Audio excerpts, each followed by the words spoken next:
screams in the night. Indian legends. Miles of footprints. Sightings. What are these elusive hominids that stalk the wilderness? Join us for eyewitness accounts, questions and answers, Bigfoot encounters of the past, and ongoing encounters in the present. Your host, two-time witness, field researcher for 43 years, William Jevning. Welcome to the mystery. Welcome to Creek Devil. Hello everyone, welcome to another edition of Creek Devil. We're doing a bit of a special report with this segment.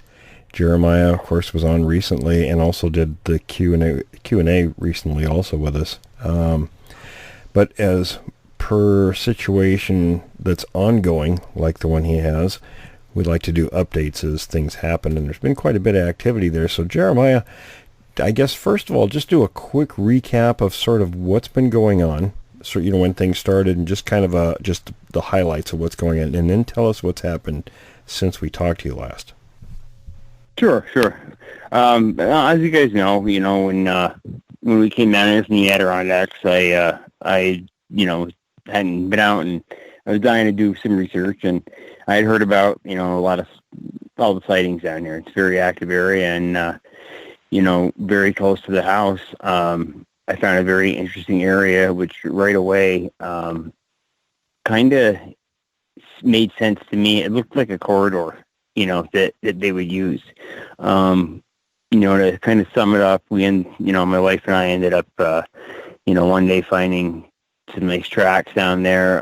My stepson got a glimpse of one. I caught a quick glimpse of it. He got a better look at it than I did. I've casted some really nice tracks. So far, I think last time we talked, it was, I had identified 7 individuals as far as adults go. And I don't know if I've updated you on that since then, but there's 2 more that, so we're at 9 now, 9 different individuals, and I'm just speaking adult-wise. Biggest one being, about 17 and a half inches in between, between 17 and a half. So yeah, it's gotten really intense. So the other night, 2 nights ago, actually, very, very recently, I had lost a good friend. My dog of 16 years passed away, and I had to, I was real down in the dumps, and needed to clear my head. I wasn't in the mood to go out and do any research or anything like that. I just wanted to get out and go for a walk.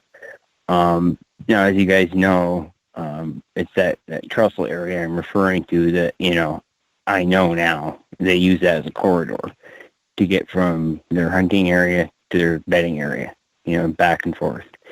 So I actually asked my stepdaughter, she's 17, a good kid, likes going out in the woods, and, she's just like her mother. She's a Stacy Jr. I said, honey, you want to go for a walk with me? I said, I got to get out of here for a while. I got to clear my head a little bit. And she said, yeah, I'll come with you. So we started walking down, and meanwhile, this kid I've kind of taken under my wing. He just got out of the Army.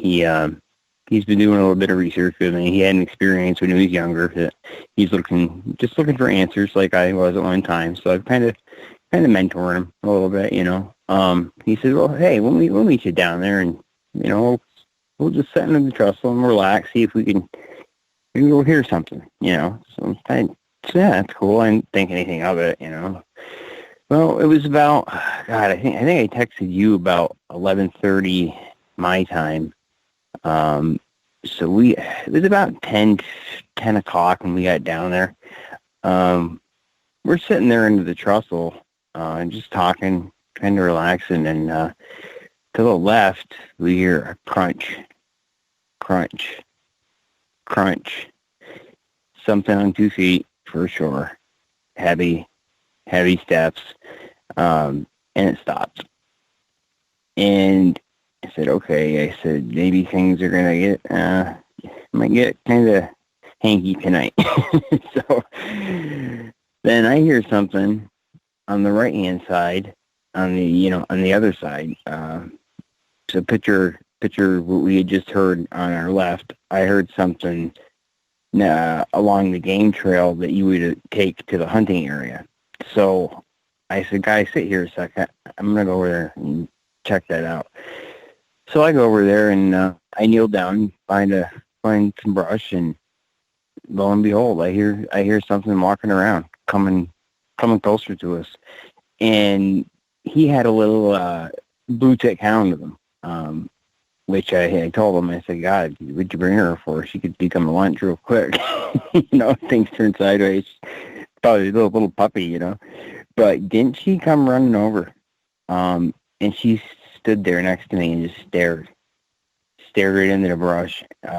So she picked up on something, As we know, some hounds, you don't got to train them as much as you do the others. Some were born more with natural ability than others, But she looked real freaked out. She turned right around and ran. She only stood next to me for a few seconds.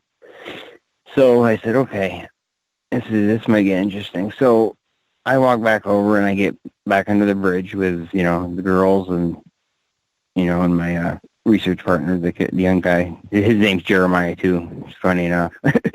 Anyway, Switzer texts me and writes me one of his, his long texts, and I'm in the middle of reading it and just starting to answer him back. All of a sudden, the girls and Jeremiah, they stand up and they freak. They're freaking out. Jay, what is that? What is that? And you could hear the terror in their voice. They had never seen anything like that. So as I look up, they saw the whole thing. Okay, they saw it walk out of the bayou. Okay, and they saw the full frontal view. Now it walked up.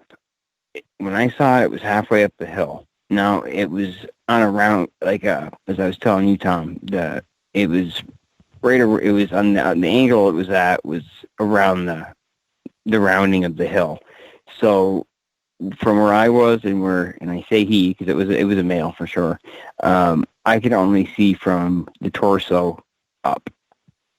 And we lit them right up, and they were still pretty freaked out, and I told him, I said, guys, calm down, stop, you guys got to calm down. They can feed off this, and here I am trying to keep it cool. I'm freaked out myself, So, but here I am supposed to be the veterano in the group, and I can't let them see me fall apart, But anyway, I see it from the torso up, and it did not look at us one time. Kept its head straight. Description-wise, from just a block, they're built so much different than the ones I'm used to dealing with up north.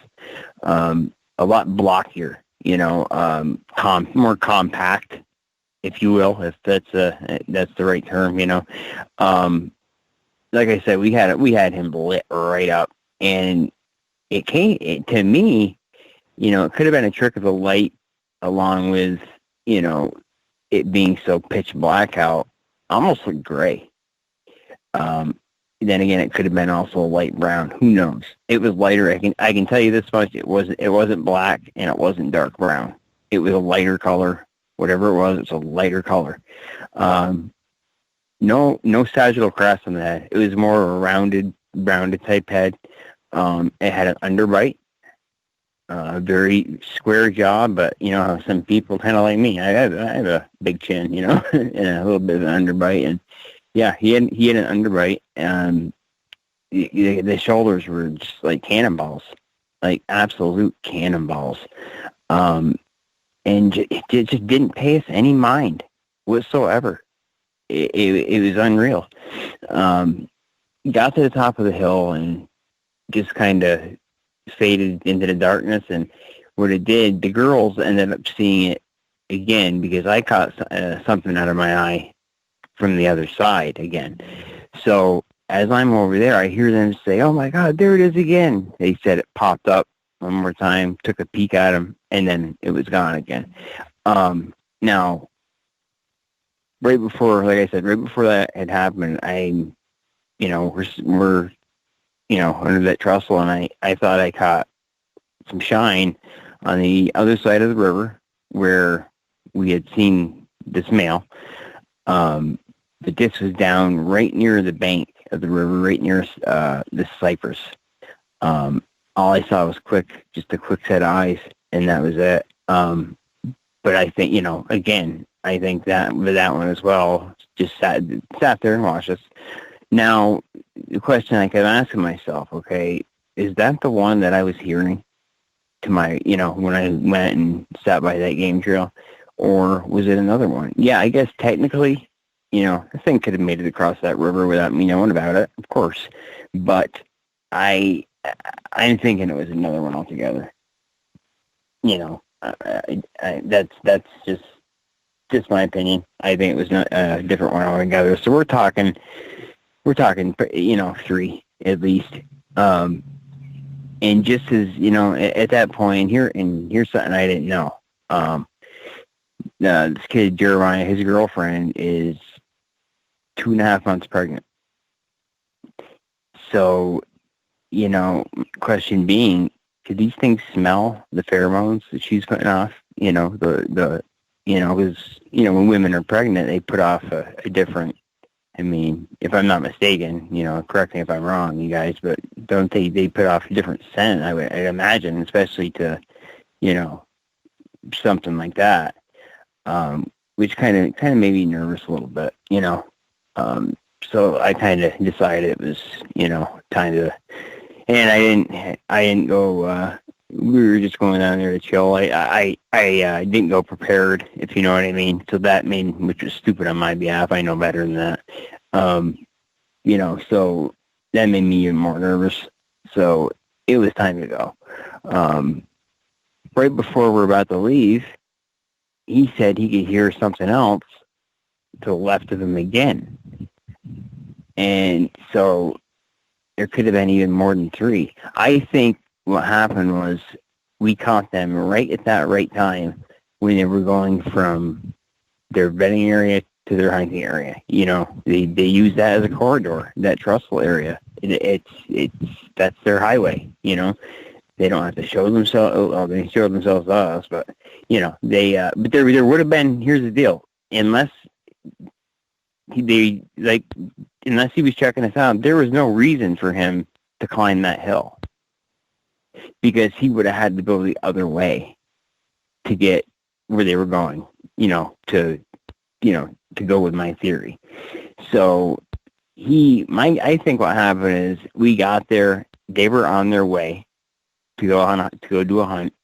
And when we came in, they knew we were coming in, and they stopped what they were doing and said, hey, why don't we wait a little bit and see what these characters are going to do, and that's when, like I said, he came walking out, and, like I said, I was texting Sitzer back, and I raised my head just in time to catch him from the torso up. Actually, I shouldn't, a little bit below the torso, almost like it would have had a beer belly, but obviously, not fat. It'd have been just a solid, he'd be a solid block of muscle, I guess is what I'm trying to say. The deltoids were like cannonballs. Just unreal. And if I had to estimate a height, I'd say 8 feet.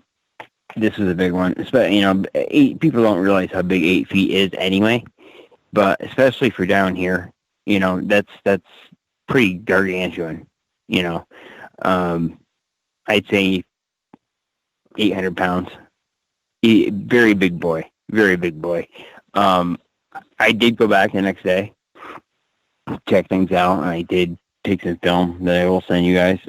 You can see exactly where he walked out of that bayou, left some tracks. Well, it was really wet, though, because we've been getting that tropical storms for a few days, so it was pretty soaked. So the tracks were full of water, but you can tell that's what they were, and you can see exactly where he walked up the side of that hill. Exactly, the exact path he took to get to the top of that hill. So yeah, it was intense. I really never dreamed in my life I'd get that close to one. Again, we're only talking from where we were across to that other side of the river is only about 60 feet. You know, maybe to him where he was on the hill, maybe a little bit closer to 70, but at the most, you know, at the very most, I'm talking 70 feet. So it was definitely a very unexpected experience that night, you know. Hey, Jeremiah. Hey, I got a question for you. So he's on the hill. Mm-hmm. This is at nighttime, and is there moon? I'm just wondering, you know, is it reflected light? Are you seeing a silhouette, or are you getting a pretty good image of this thing? No, I got it. No, Tom, it was a straight up great sighting. We had him at that point when he was coming up. I lit him right up, and he knew it. Yeah. So now, what do you I mean don't lit him understand up? why. You hit him with a camera or Flashlight. We had with flashlights. Oh, nice. Okay. We lit him right up. So I got a great look at him, a fantastic look, and that's what I mean. To me, it looked great. He looked gray. It looked gray to me. You know. Okay. And so it was did a great. Did he like jump or anything when you? No, any not response? at all. No response whatsoever. Just kept doing his thing. Just walked up that hill. You know, probably my guess is to, you know, get into position to, you know, but then again, he could have done that from where he was. You know, so why did he walk out, you know, and climb that hill? I guess to get I guess that'd be a better vantage point, you know, on that hill than where he was. Well, the other thing that I was wondering is, now you didn't see him, you heard him. I'm just trying to paint this picture in my mind.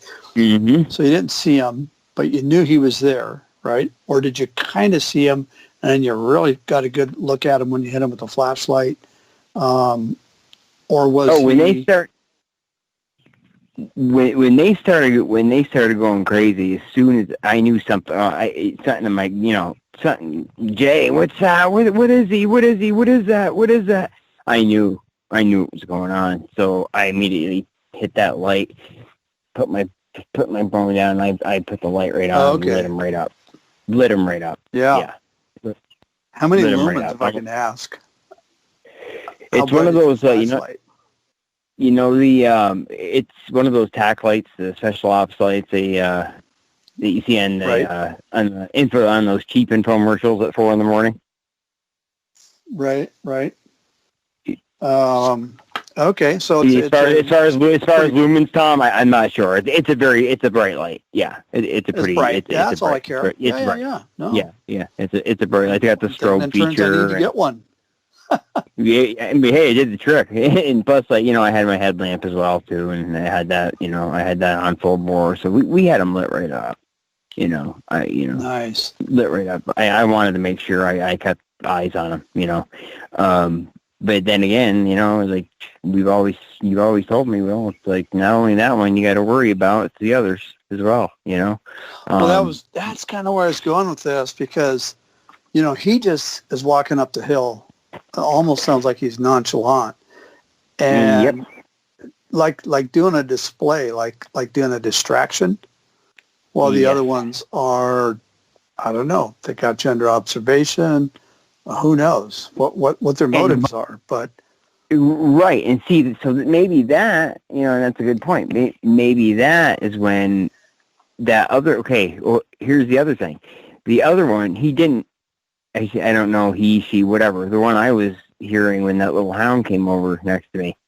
Okay, maybe that's why, you know, he caused that distraction. But I got, you know, now that I think about it, it wouldn't have had to cross that river to get to that spot. It could have came up the hill behind us and looped around. You know what I mean? Yes. To get to that spot where I saw the eyes. So yeah, maybe it was a distraction. I don't know. I've been pondering it for the past few days. You know, just wild, just absolutely wild.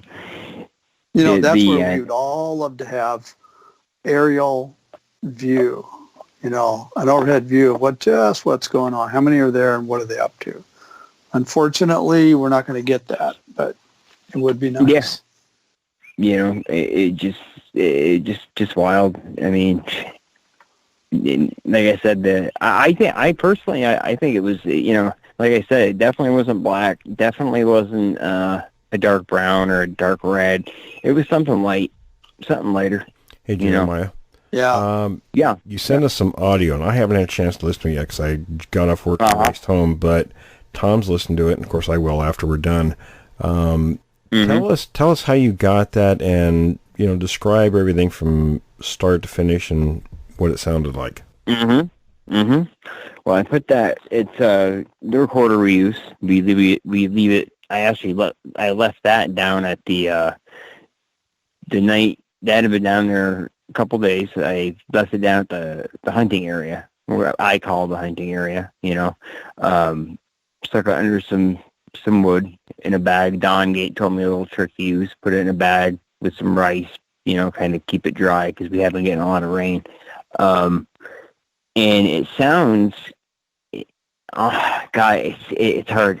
I haven't made up my mind if they're trying to do a mimic or to me. I just talked to Don a minute ago, and we were talking about it, and he said he thinks it sounds more like a howl. To me, it sounds more like a scream. And there's more than one. You can tell there's two there. And in between, during the screaming, you can hear the whack. You know, they give a tree a whack a couple times, but here, like I said before, you know, I haven't really heard a lot of wood on wood knocking down here. To me, it sounds more like a slap.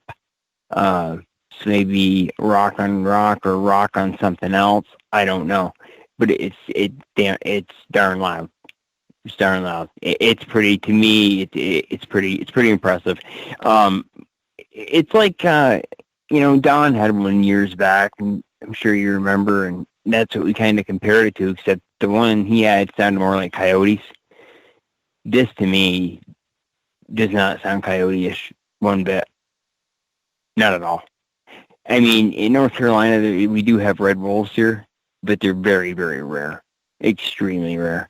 You know, and I've never even, to be honest, I've never heard of them even in this area. You know, it's not a dog. You know, I know in my heart, I know it was making those vocalizations, and it's loud. I mean, Tom will tell you, it's loud. You know, hey, Jeremiah, loud. Here's what I'm going to do. I've never done this before, but I've got it on my machine, and we got an opportunity, so I'm going to play it for everybody, and we're also going to post it on the website. So I'm going to play you.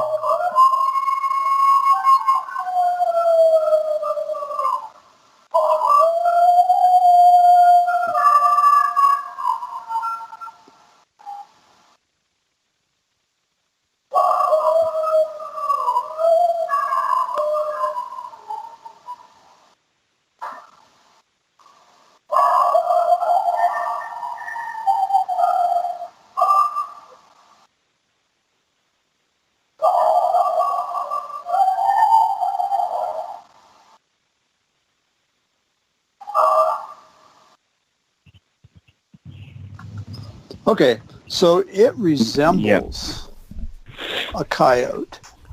Let me tell you what it sounds like is, you know, the Puyallup screamer noises recorded back in the early 70s that I ended up becoming part of with Green and Hendon. Also sounds like some of the Snohomish, Washington screams and some of the screams up and down the coast. Very similar to all of those. It does. Now that you mention that, I didn't think of that before. Yep. It just seems, to me, it does, you know, Tom, I do agree, it does resemble a coyote, but it does, it That's does about have that. It only resembles, it's not a coyote. It's not a coyote. There's no doubt in that. That doesn't even cross my mind. It does sound an awful like the pull-out screamer, for sure. Yeah. And you heard the knocks, right? Well, I heard some sounds, yeah. Like a slap, like a slap almost on something, you know? Yeah, right. And, but I was going to comment that it definitely reminds you of the Puyallup or the Snohomish? The Puyallup Screamer and the Snohomish. Okay. In fact, if you listen to sounds that have been recorded over the years up and down the West Coast, they actually have a lot of similarity in them. And what you recorded very clearly, for a change, we're getting some good clear audio, sounds very much like those vocals. Yeah, I agree. It does. It does. Yeah. Very, it just so loud, and that tone, that, you know, the way it carries that tone. And to me, it sounds like, you know, it's hard to say exactly how many are there, but in my opinion, I would say there's definitely more than one there. I mean, what do you think? Oh, yeah. Yeah, I heard at least 2. Tom, can you play that again for the Yeah, folks let listening? me, yeah, sure enough. Let me just rewind it. Here we go.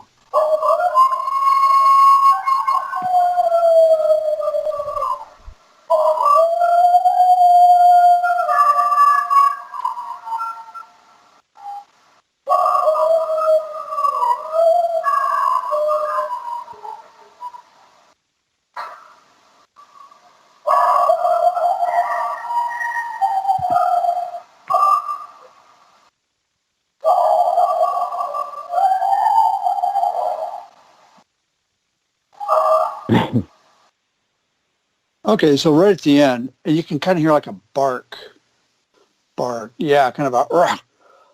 Yeah. I don't know, Will. What are your thoughts? Well, it sounds similar to things I've heard out in the wild, of course.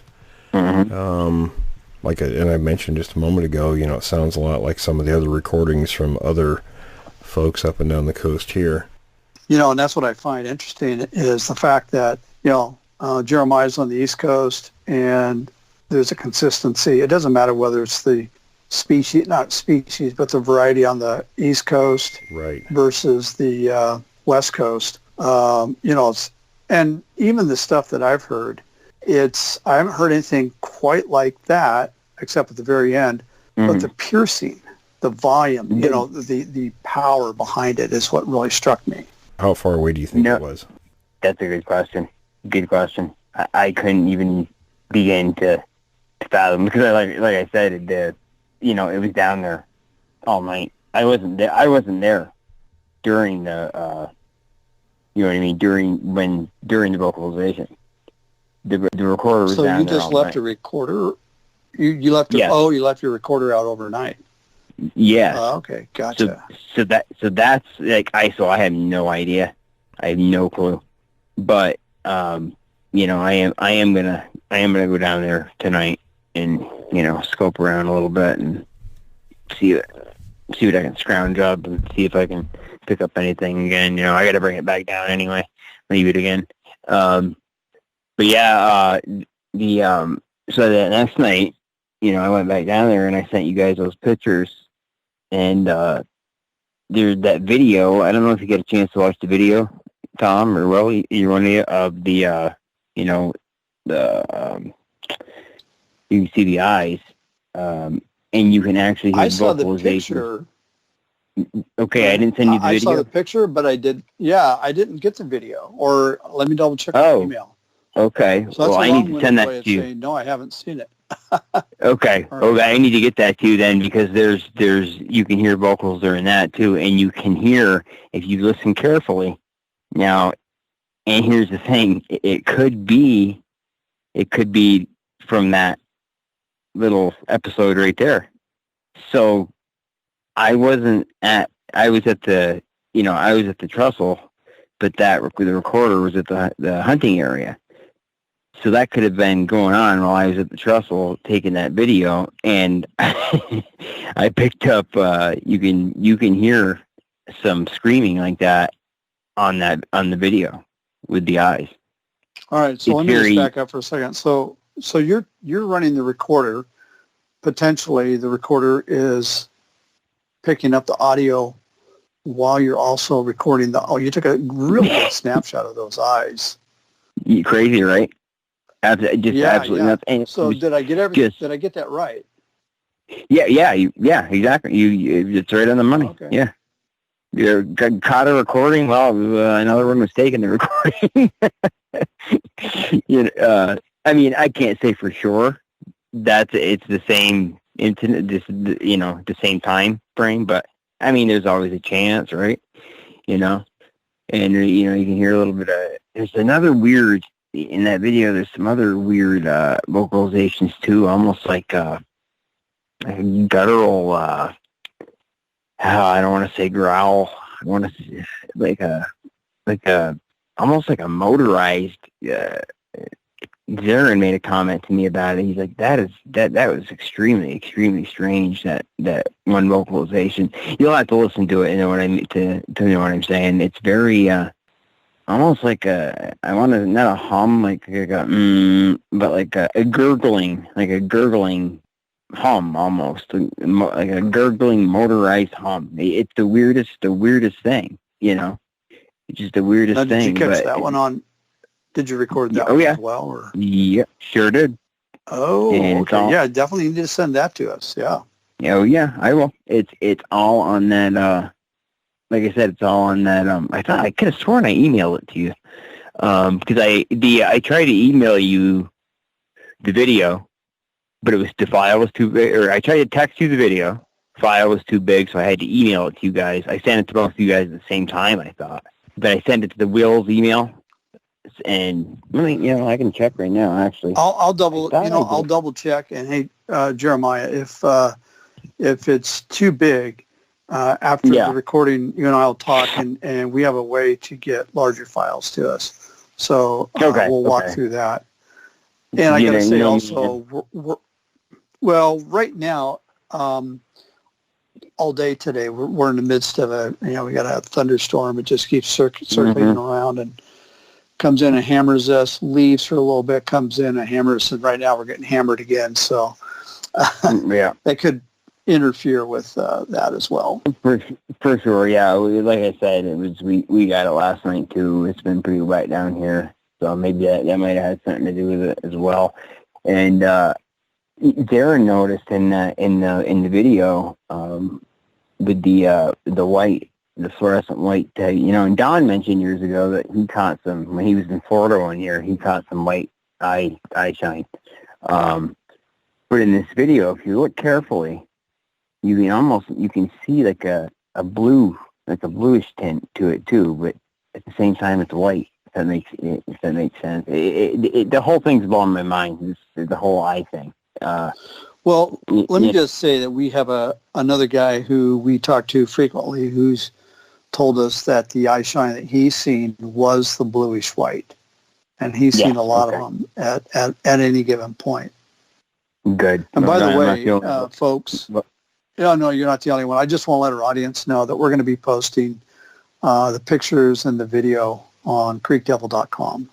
And also, let's mention too that if we can't get them on the website, that we're going to post things in the newsletter that's upcoming also. Very cool. Very cool. Yeah, because I mean, the whole reason we all do this is to, try to get the education out there and, make people aware of these things. And, and it seems like every day, we're finding out, different things. And I know I have been. This has been a pretty intense few months, as far as investigation goes. I mean, I've had some intense stuff happen in the past, but man, oh man, it's really picking up down here. And it's like, it seems like no matter where you are in the country, it's always the springtime and fall time. It's your hottest times of the year, as far as action. I know. Well, it goes without saying. Don't be a sack lunch. Yeah, that's right. I mean, that's right. That's your call, how and when and where you go out. But yeah. Well, and if you do, be sure to have a ham sandwich. Oh, without a doubt. Without a doubt. Yeah, you throw it over your shoulder while you're running. Well, I just gotta have someone that can outrun. Well,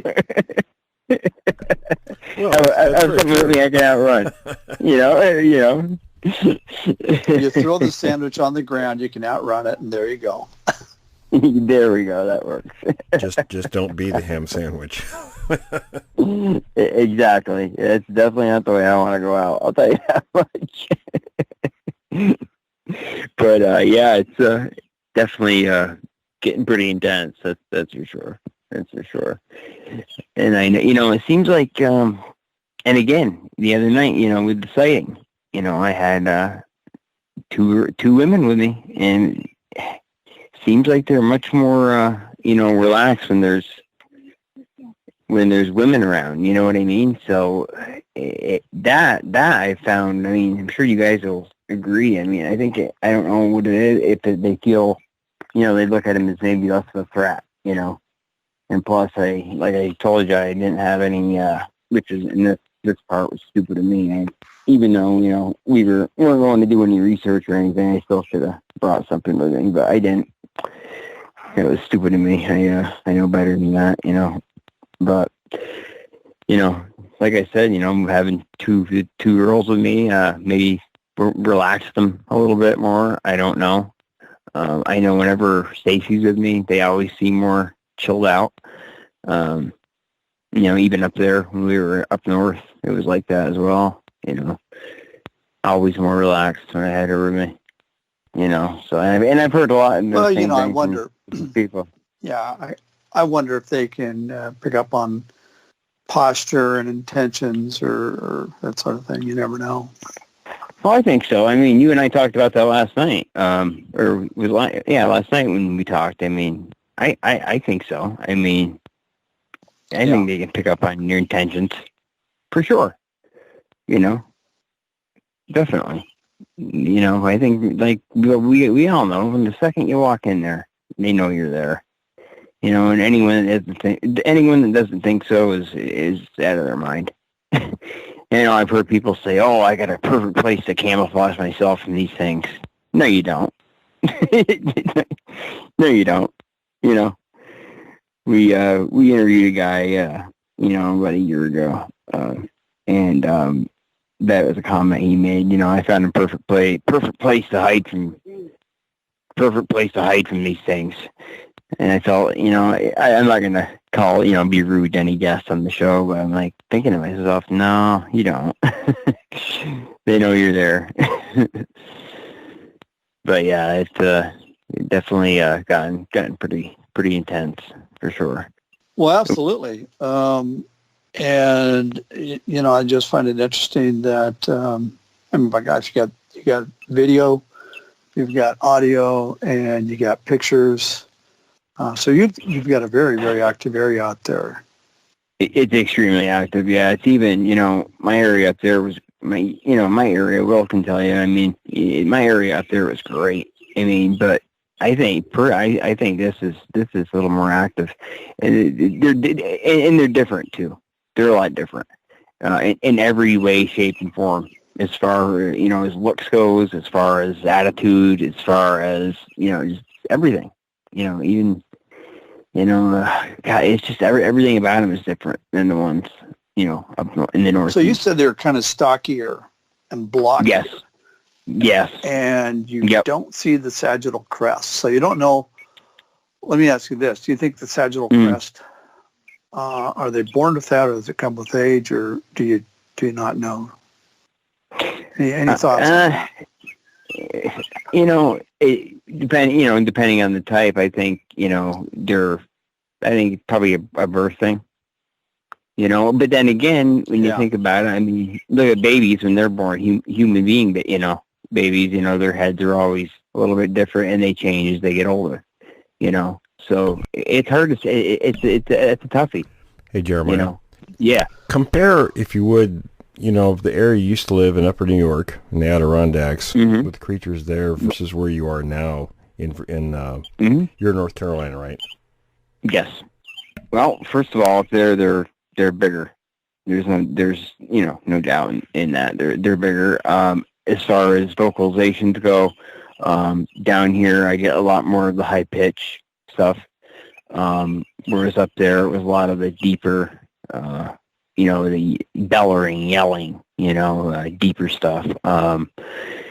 Down here, as far as making themselves, they had no bones about it, making themselves aware, letting you know they're there. Up there, I'm not saying either one is more stealthy than the other. I just think down here, it's a different type of attitude. They don't care that you know. You know, it's like that, you know, that one night when I just about ran into that one here, you know, I was no more than that one that made its way up that knoll and circled behind me.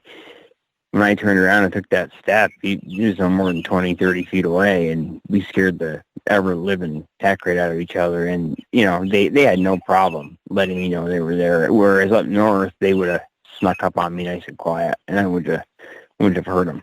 As far as looks go, down here, they definitely look, to me, you know, from what I've seen thus far, they're more ape-looking down here. Up there, and don't get me wrong, I'm not going to say human, because there's nothing human about any of these things, in my opinion. You know, nothing.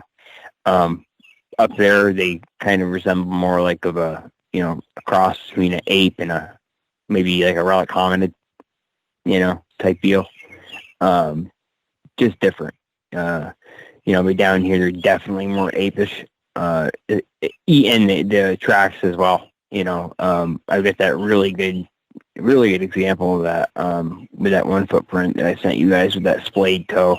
You know, whereas up north, you know, you find them more, the tracks more with the even, you know, the toes are more even across the top, you know, as opposed to spread apart and splayed, you know. So, and like I said, they're definitely larger up there. And don't take, you know, I don't want everyone out there to take this as gospel, because, you know, this is just from my experiences, you know. So, I mean, you can't really take anything in this field as gospel, I guess, you know, but that's, you know, those are my experiences, you know. How many of them did you see when you're up north? Oh, God. Well, Stacy and I saw, you know, the juvenile back in 2000. That was, you know, the first actual up close and personal. 2007 was that female that, you know, made me lose control of my bodily functions. And Stacy and I lived, before that, one night, told Will about an area we were going to, and he kind of knew I won't get into it deep, but we kind of knew where I was talking about, and he told me what to look for. And I looked for what he told me to look for, and we had a group of them. All we could see was silhouette, but they walked. We were all on a log, and they were about 20, 30 feet in front of us. They walked right by us. For 5 of them, you could see the silhouettes of each one of them. So, you know, I didn't actually see him. It was just silhouette, you know. That was about, I don't know, probably a year after I got with Will. And then Stacy and I lived off the grid there for a while that year in 2015 and 2016. I'm getting old, hard to remember things. She had that encounter with that behemoth, that really, really big male. And then her nephew and I saw that one, that other male who wasn't quite as big as him. So that's another. Then Stacy and I had one play peekaboo with us. You know, tell us a little bit about that. What was going on with the peekaboo? Yeah, we were just out collecting firewood. And Stacy's her senses are very heightened. You know, Will knows her background very well. She's her senses are very heightened, and she said to me, she said, Jeremiah, she said, something just peeked at us. I said, what? She said, yeah. She's like, look over there by that log, or that stump.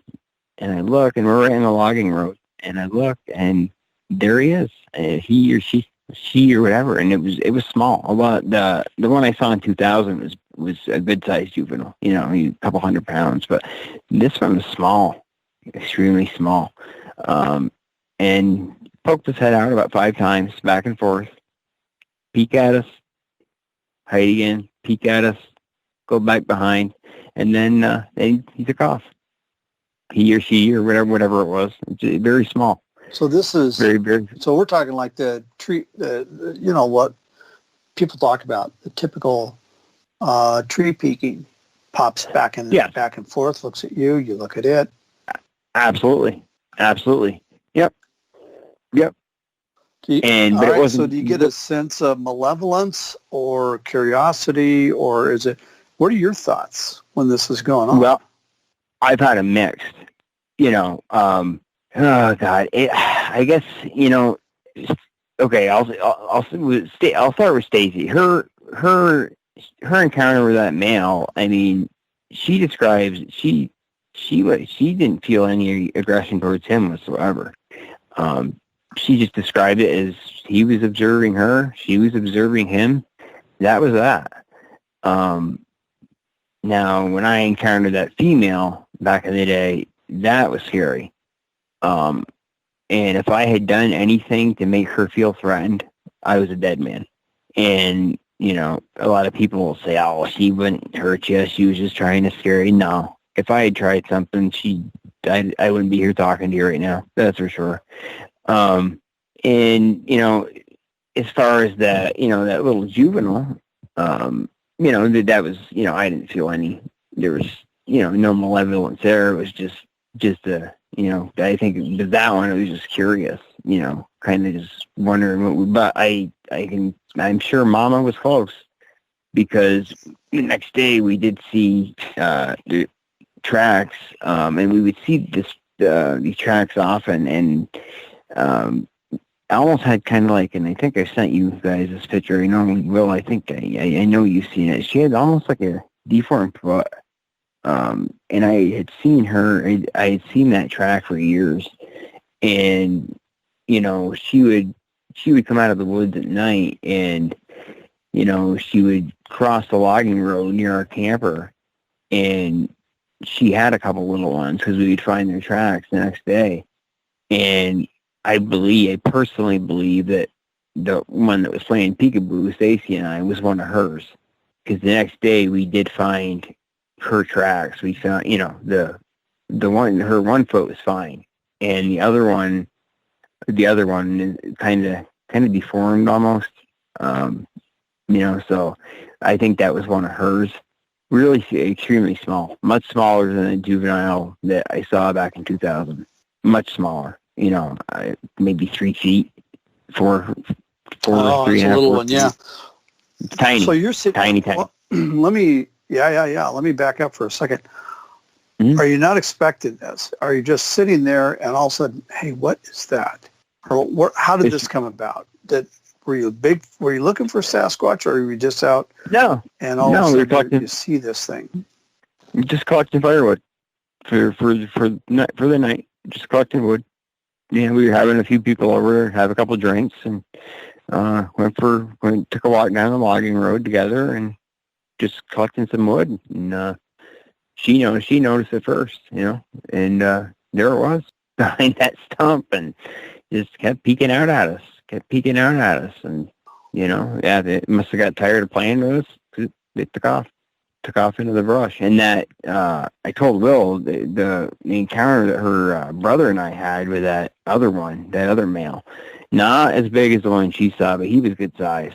I would say he went, there was 2 spruce trees that he crossed next to, and I knew for a fact, I've worked on a tree farm all my life, and I'm a very good judge at telling you how big trees are, and I estimated these at about 13 feet, and the next day I double checked, and they were right around 12, and he stood about 3 feet underneath them, so he was about 9 feet, 8.5, 9 feet.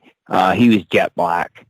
So he was about 70 yards away, and he knew we were there. He looked at us. He kept walking, and all of a sudden, when he got into it turned into that area, that property, it's a mix of swamp, like cedar swamp, and hardwoods. So, excuse me, mix of cedar swamp and hardwoods. There was a swamp about 100 yards in front of us, okay, directly in front of where we were standing. And as we're watching him, and I did have a shotgun on me as well, so I think maybe that freaked him out a little bit. He took a couple steps, got into the tall grass, got out of the the hardwoods, and he dropped down. We didn't see him. The next time we saw him, we heard him. So he was on all fours. There's no doubt in my mind. I mean, that's the only possible way that it could have went. He was on all fours. The next thing we see, and this was within seconds. Next thing we know, we look, we see him pop up, and he takes one leap into that swamp, and he was gone. He was gone. Now, when he jumps in the swamp, is he going under the water, or is it just he disappears into a bunch of brush and you just don't see him? Well, yeah, it just disappeared into the brush. It was, it's a swampy area. It's not like a big pond or anything. It's a swampy, wet, swampy, marshy area. So when I say swamp, that's what I mean. He took one leap into that, and he was gone. Oh, yeah. He was gone. Not like the other one, where I saw that female, that spring that I told you guys about. Nothing like that, Right. Nothing like that at all. But yeah, that was a pretty wild experience as well. And that's I don't know if you remember me telling you, Will, that's the same day that we found what we went really deep on the land that day. Mm-hmm. And that's the day we telling you we found what I thought was like a bedding area. Right. And remember I was telling you I climbed into that den. And we're going through my head the whole time as I'm climbing in there. Oh, Jesus. But when I tell Will, he's going to kill me. He's going to tell me how stupid I am for climbing in here. And then I remember that night, telling you, and you're like, don't worry, I've climbed in the worst places than that. So I remember that specifically, But but I remember telling you that. Yeah, you're like, no, don't worry about it. I've crawled into much worse places than that.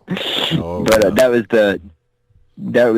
the area. Yeah, it was like a pretty massive bedding area, and there was a few of these dens. You know what I mean? That they had built into the earth. Some were constructed with logs, and some bigger than others, with some bigger entrances than others, and that's that's what I'm finding down here as well. These dens, and I've taken your advice. I'm not messing with those anymore.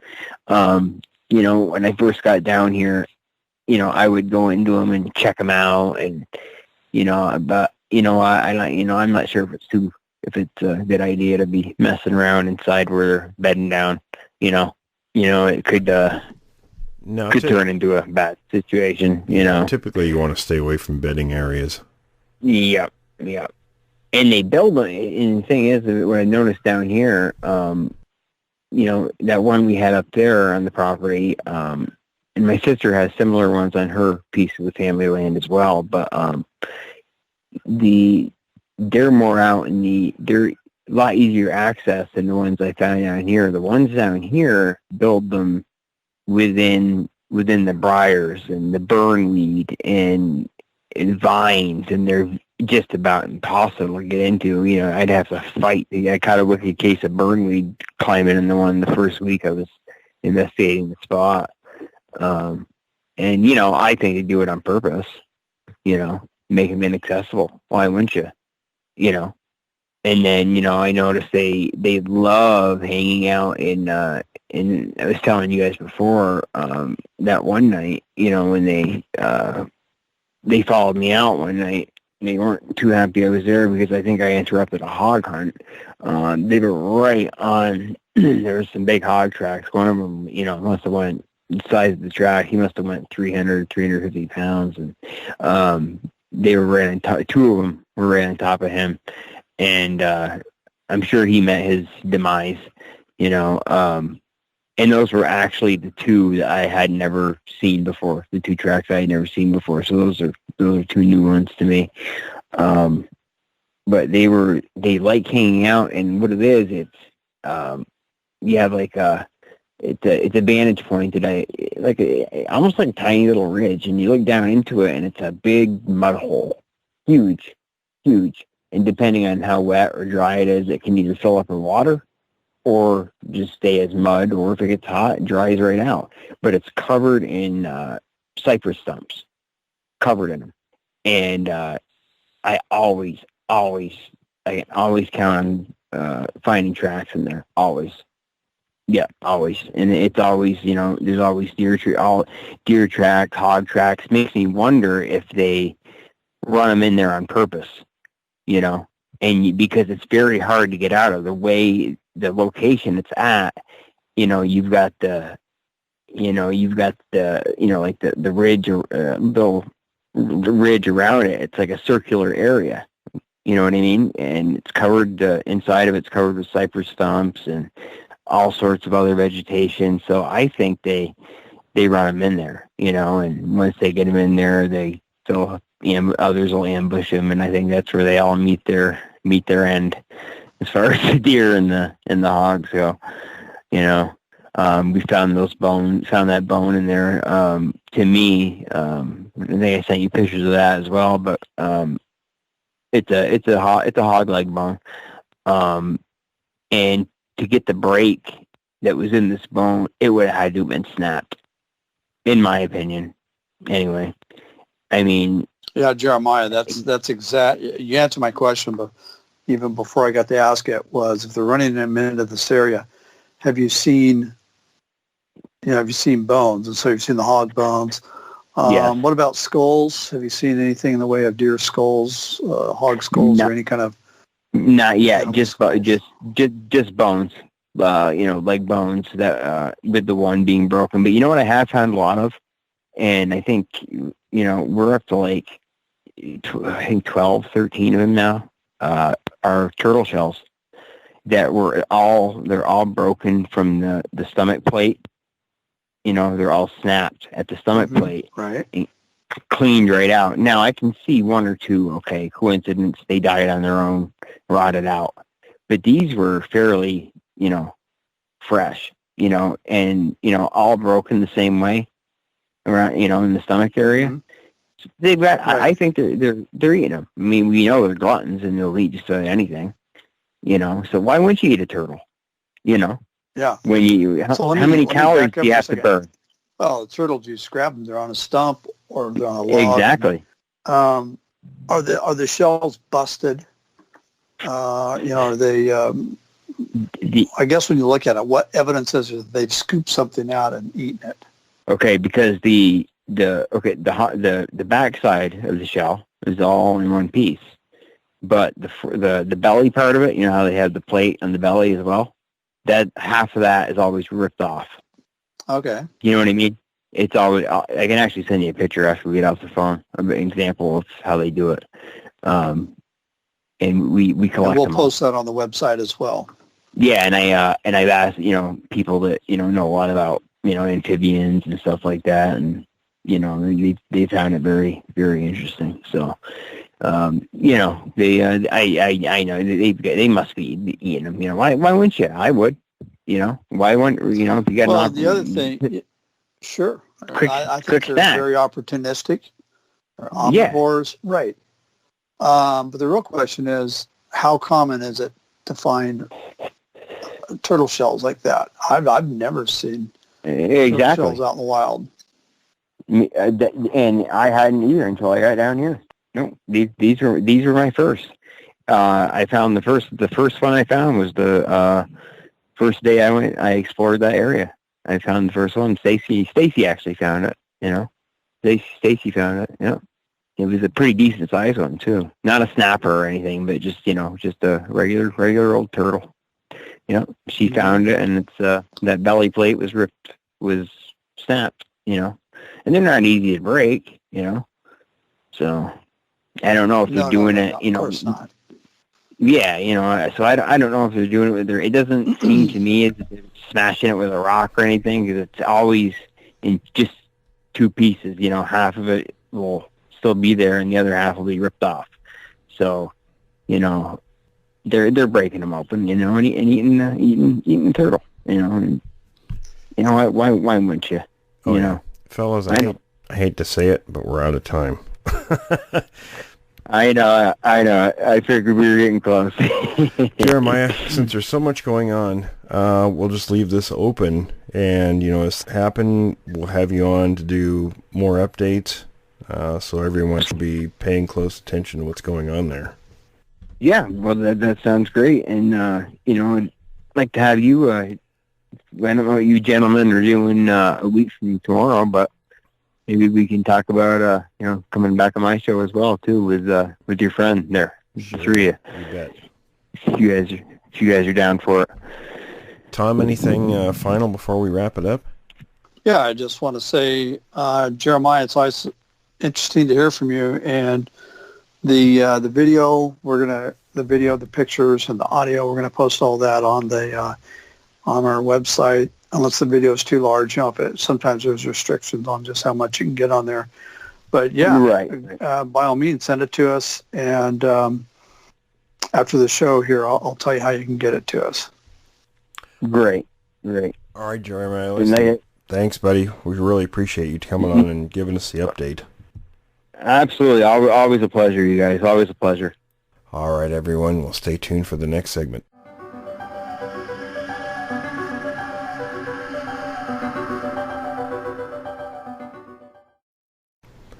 Welcome back from the break, everyone. It was a very interesting segment we had with Jeremiah, his update. Lots of stuff going on there, so it'd be great to keep tabs on what's going on and let everybody know. We're going to go ahead and do a little bit of a mixture with this segment. I know last time we talked about doing maybe 1 week responding to listener comments from the YouTube channel, and then maybe the other week a Q&A. We decided to sort of mix it for this particular segment, so we're going to respond to some comments and we'll do questions. So, Tom, you want to, should we start with listener comments, or should we do a question first? Well, we'll just jump in. We got a question here from a gentleman in Australia, and this is Tony in Australia. He says, "Gentlemen, what's your advice regarding a surprise encounter with one of these creatures? What's the 101 rule about handling the encounter without becoming a stuffed turkey on their menu?" Tony, good question. Yes. We got our own terminology for that. You're right. Well, first of all, you're probably not ever going to have a surprise encounter. It is possible, but it's not real likely. They're pretty aware of what's going on in their environment around them, especially when we're in the area, because we tend to make a lot of noise and without really thinking we're making noise. But regardless, whether it's a surprise encounter or just an encounter for whatever reason, I always tell people, treat it like you would a bear. You know, back away, don't engage it, don't do anything threatening. It's not necessary to try to make yourself look bigger because they know how big you are. So just don't engage, back away. If they should become threatening, then start talking out loud like you're talking to other people nearby. And it will change the dynamic of the situation. It'll throw them off as far as how many people are actually there, because they don't know. If they think you're talking to somebody else, then it's going to put them on guard. You know, I'm going to go a little bit further with that, and I think we've spoken with people in the past who've done that very thing. And not only did they act like they were talking to a third person, but they would respond in a different voice. And that seemed to be, I don't know, what are your thoughts? I've heard that's effective. You could do that. I mean, I don't know that it's really necessary, but you could do that. Any object in your hand, they also view as some kind of a weapon. So that could be an effective measure if you're holding a camera or what have you, your phone even, just some object. But again, you know, don't provoke them, back away. I wouldn't run. You know, like most animals in the wild, running is a instinct for chasing prey. Or it triggers that instinct. So you don't want to really do that. Just back away and try to, you know, not engage them. what do you think about using an air horn? You know, you can buy them at the sporting goods stores. That's a great thing to have. Absolutely. I heard one the other day. Buddy and I were out checking out some stuff in the wilderness area, and he had one tucked in his belt. He leaned over to pick up something off the ground and inadvertently triggered this thing. And I got to tell you, it's extremely loud and it catches you off guard. So I could see that as a not only as a deterrent for these things, but, you know, potentially an animal deterrent as well. Yeah, absolutely. Yeah, there's a number of tricks you can use that actually work with these things, but just leaving them alone is your best bet. You know, I'd use the air horn in case if they started acting aggressive. Now, they will do mock charges sometimes. And if you have the intestinal fortitude to stand your ground, that's your best bet. We've had witnesses actually freeze out of fear or what have you, and that's been effective. Them just standing the ground. The creatures have come up relatively close, stare at them for a few moments, and then walk away. The same holds true oftentimes with gorillas when they do mock charges, but if it is in a more aggressive type behavior, and I think you would probably know the difference, then something like an air horn or that sort of measure would work. You know, and I'm just going to comment also that I was talking to a gentleman the other day. He lives in an area where they have a lot of moose. And he said, unlike these creatures, if you get charged by a moose, he says they never do a bluff charge. You need to get out of the way. You need to get behind a tree. And I think that holds true for any of the ungulates, elk, deer, although I really don't hear about deer doing a charge. But anyway, if you get charged by a moose, don't stand your ground. Get out of there. No, exactly. We're talking about dealing with a primate, which when we look at other primates, it's a similar kind of behavior, and we have examples of people, like I mentioned, you know, they were charged and out of fear or whatever, they stood there instead of running, and it called creatures bluff, and they did stop and walked away. But again, if it's a more menacing type behavior, and you would probably know the difference, you know, then use something like an air horn. Right. And the ones where it does a charge and it was not a bluff charge, I think we've ever heard from those people. They're just, all right. Okay, so Chris wants to know, actually he's, Chris, and I apologize, I think it's, anyway, Chris has got a comment. He says, if I remember correctly, owls regurgitate the bones and such because they can't digest them. And they can't go out, you know, they can't pass them as poop, so that's how they get them out of the stomach. And that was part of the conversation we had, you know, in this episode, was a discussion of somebody seeing an owl regurgitating. Mm-hmm. I think, was that you or? Yeah. Yeah, okay. So I want to thank Chris for that, you know, for clarification on that. It really makes sense. I think we were talking about how you would determine if it really was an owl in the area versus something else. I mean, now you might not always find that. If there are owls near, you'd have to know where their roosts are. Yes. Yeah, exactly. We've got a comment here. Got a comment here from Dan Letter. He says, we call them boogers, shortened from boogerman, concerning mothers not wanting children, saying the word booger, changed it to boogeyman. Everyone knows boogeyman. No one seems to know where the term came from. All the old-timers in the South would call the children playing outside to get in the house before dark, or else the boogerman would get you. And that's interesting. I do think that's where a lot of that terminology came from. You know, it's very logical. Indirect reference to these creatures. Yeah, absolutely. Okay, Merrick has a comment here. He says, Neanderthal people had a spine that attached to the skull from between the rear and the bottom. They also had very short to almost no neck with very powerful traps to keep the head stable. Chet, he's saying chances are Sasquatch are the same.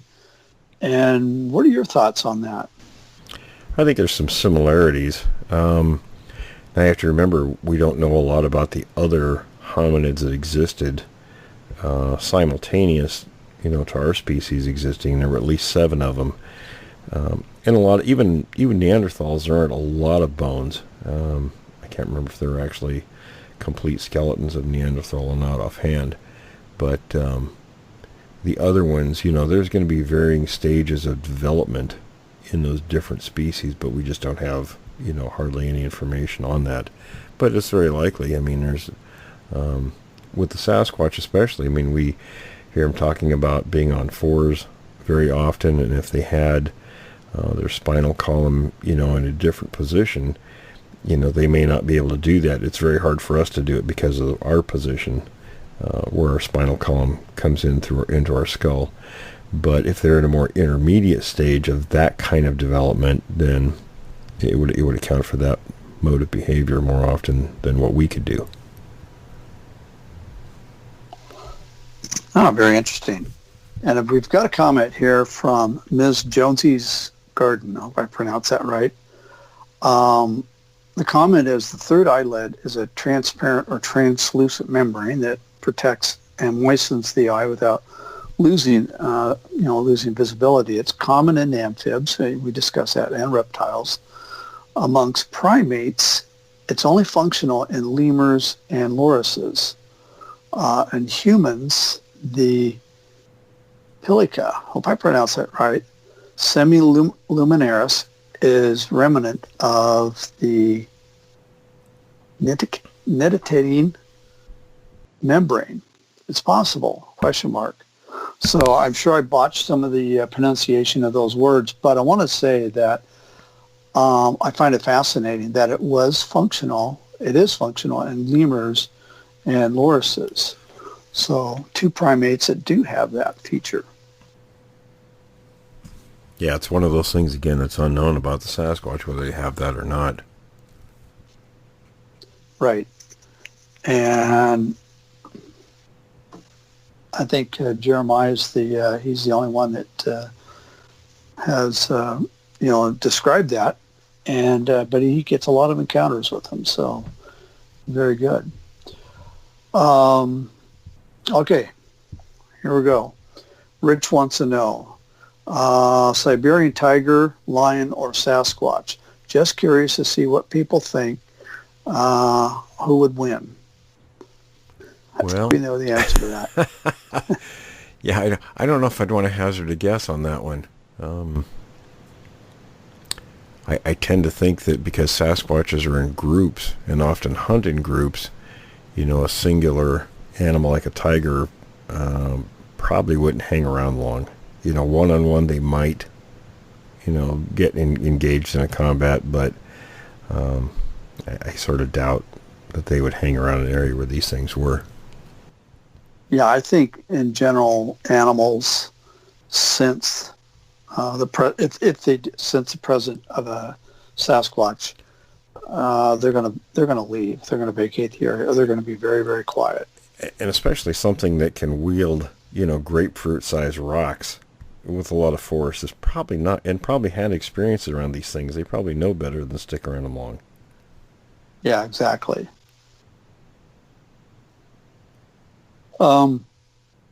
Okay, Sasquatch MOD, and I believe he's in the UK. Most Sasquatch that have been observed walking,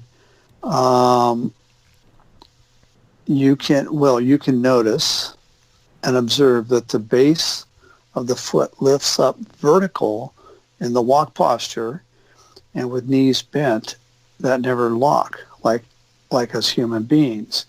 That footage of the Patterson Sasquatch is 100% authentic. Yes, and I have to agree. Yeah, these things, when viewed walking, are never said to have locked their knees when they walk. The mode of walking is completely different than ours. And everybody says, oh, they walk like this. Well, they really don't. I mean, they walk bipedally, but it's a different mode than how we walk. Yeah. If you look at a human walking, I've heard it described, not that it's an excellent description, we kind of pole vault, right, from one leg to the other. Yeah, that was my anthropology professors. That was the the way they used to describe it. We walk almost as if we're like a pole vaulting. We take one step and we kind of go over to the next one. It's actually a very awkward way of walking. It's why humans have a lot of joint and back problems.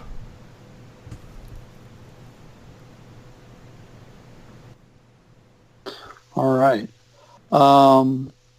Okay, so we got Zach 89100, and the comment is the belly ape height is wrong. They don't get 6.5 feet; they're more 4.5 feet tall.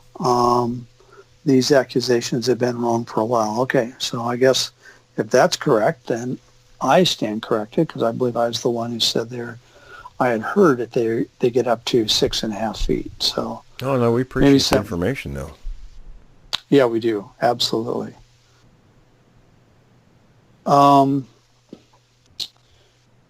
Okay, so, and a lot of great comments. Really, Larry, if you're listening, and Cody, if you're listening, absolutely, it was a smash hit. People really enjoyed hearing from you guys. Here's one from George Gonzalez. George always has some good questions and comments. He says, would you say it's safe to suggest to stay out in the mountains on the family camping trips regardless if you're armed or not? And do you think these creatures are finally taking over the wilderness, if they haven't yet, for mankind to enjoy safely? I live in Southern California and frequent the San Gabriel, San Bernardino Mountains. With the current stuff going on, there's less pressure all of a sudden from humans into the areas where these things live. So as far as them taking back, a lot of animals have been observed coming into places where they haven't or normally don't, and that's because of the absence of people, because nature's going to fill in a vacuum. These things are probably in places where they haven't been for some time, where people never used to be, but are now. So they would come back into those places. As far as taking those areas back, I think as soon as people start returning to those areas, then the normal quote-unquote boundaries will reestablish themselves.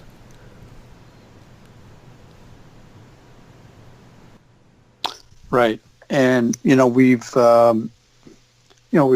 heard firsthand reports. I've actually spoken with some of the rangers in Oregon and said that they don't discuss this topic, but herds of elk and deer are coming right into the edge of the what we call a highway. I don't know if you call it a highway. It's a 2-lane road that cuts through the wilderness from one side of the mountains to the other.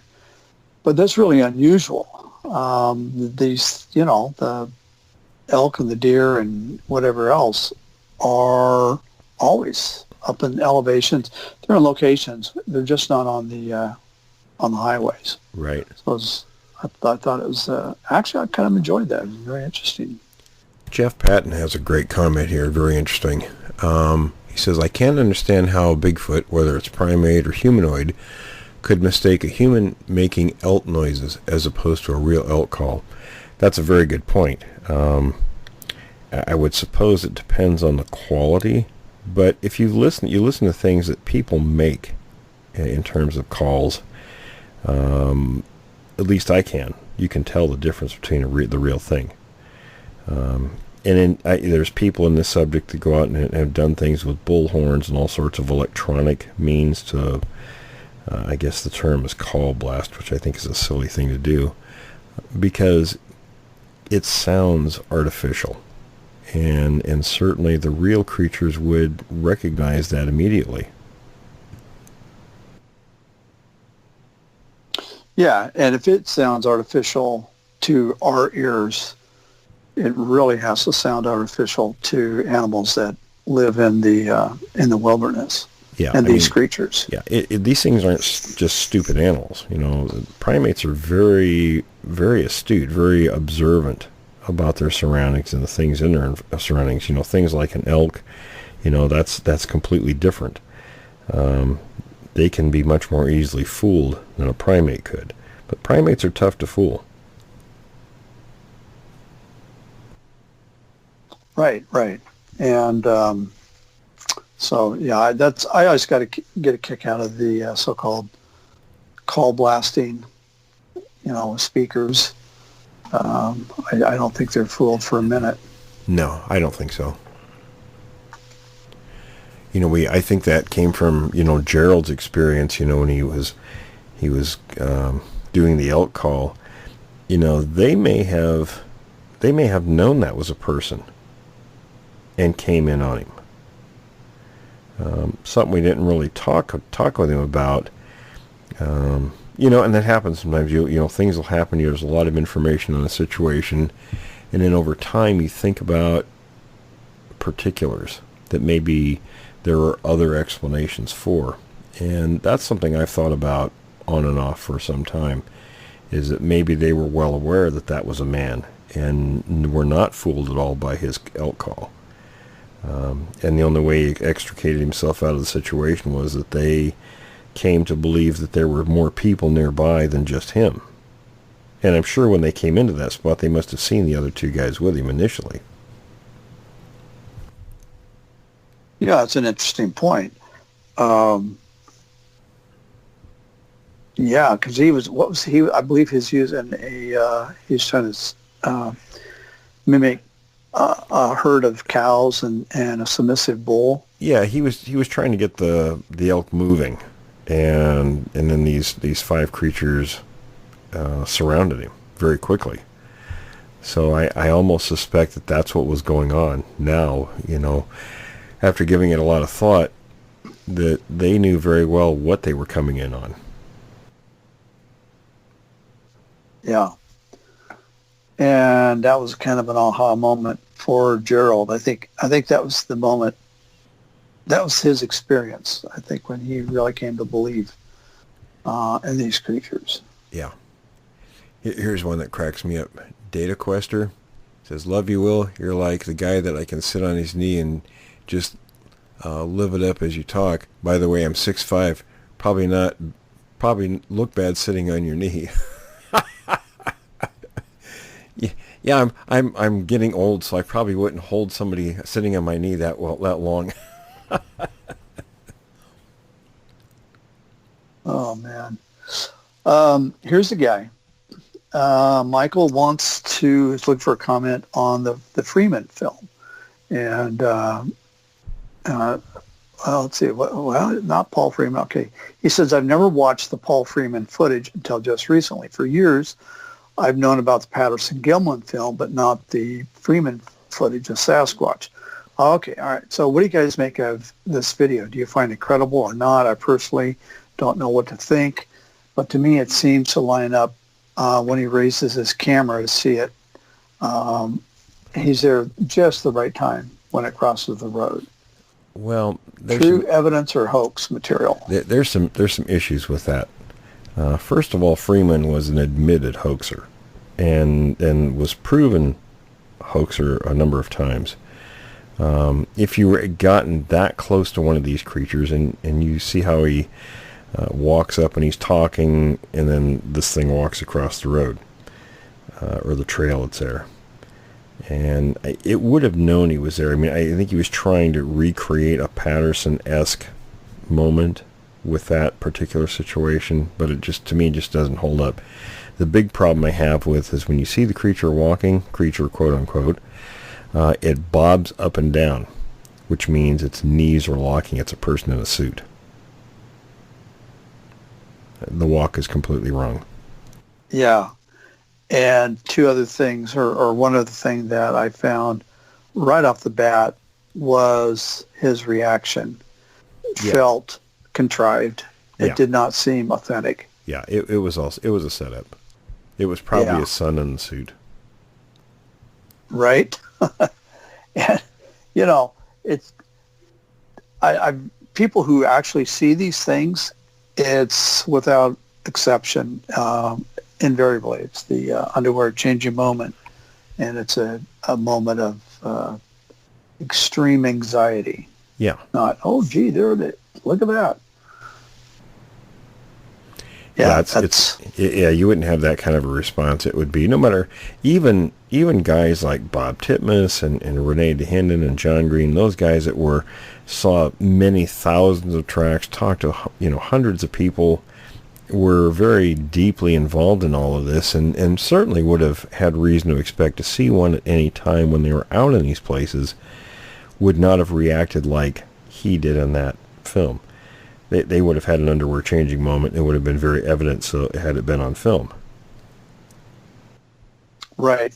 And, I think I would sort of equate it to, it's not exactly a perfect analogy, but, you may know everything there is to know about tigers.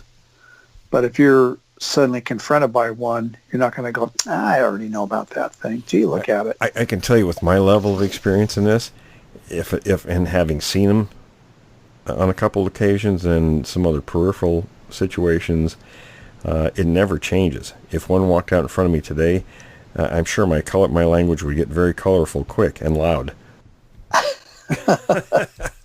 Right. I can pretty well guarantee that. Yeah. Yeah, absolutely. All right, so this comes from somebody in California. He says, hi, guys, big fan in California. My question is, do either of you think these creatures inhabit all major wooded areas? I live in the San Bernardino Mountains. Thank you very much. They either inhabit them or pass through them. Sure, they do. So they are in San Bernardino Mountains, are definitely south of... There have been reports in that area, sure. Okay.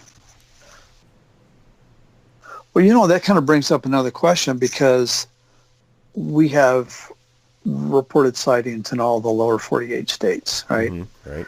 And so we're going to include areas like Nebraska, North Dakota, Oklahoma, areas that you don't really think of as having these things.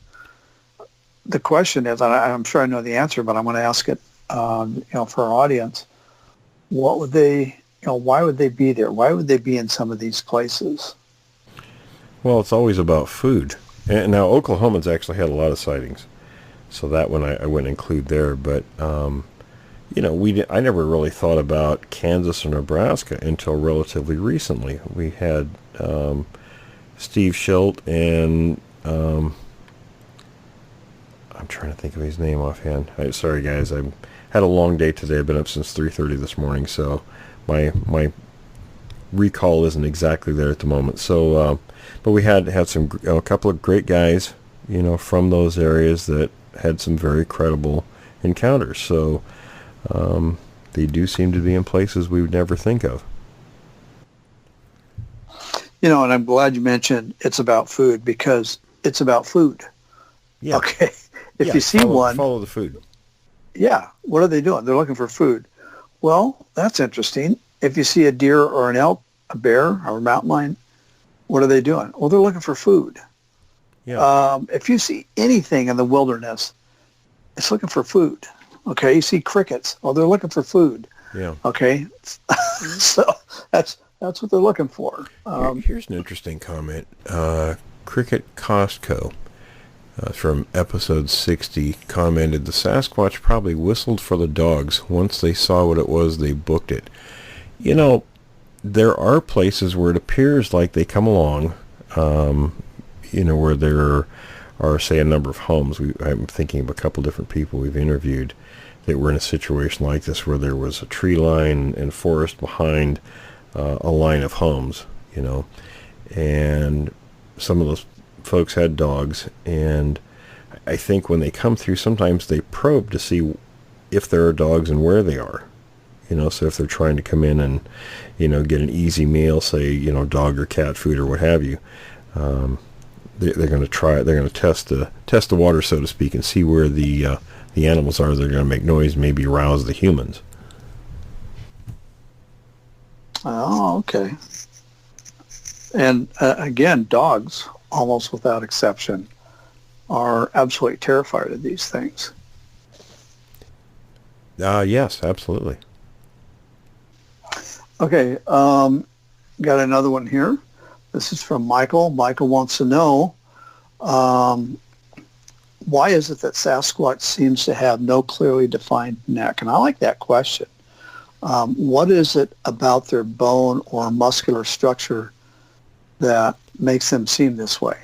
Well, it's a very similar design to a gorilla's. A gorilla is the same way. Their head appears to sit directly on their shoulders. Now, the Sasquatch does have a neck. So does a gorilla. It's just shortened because of the position of their skull.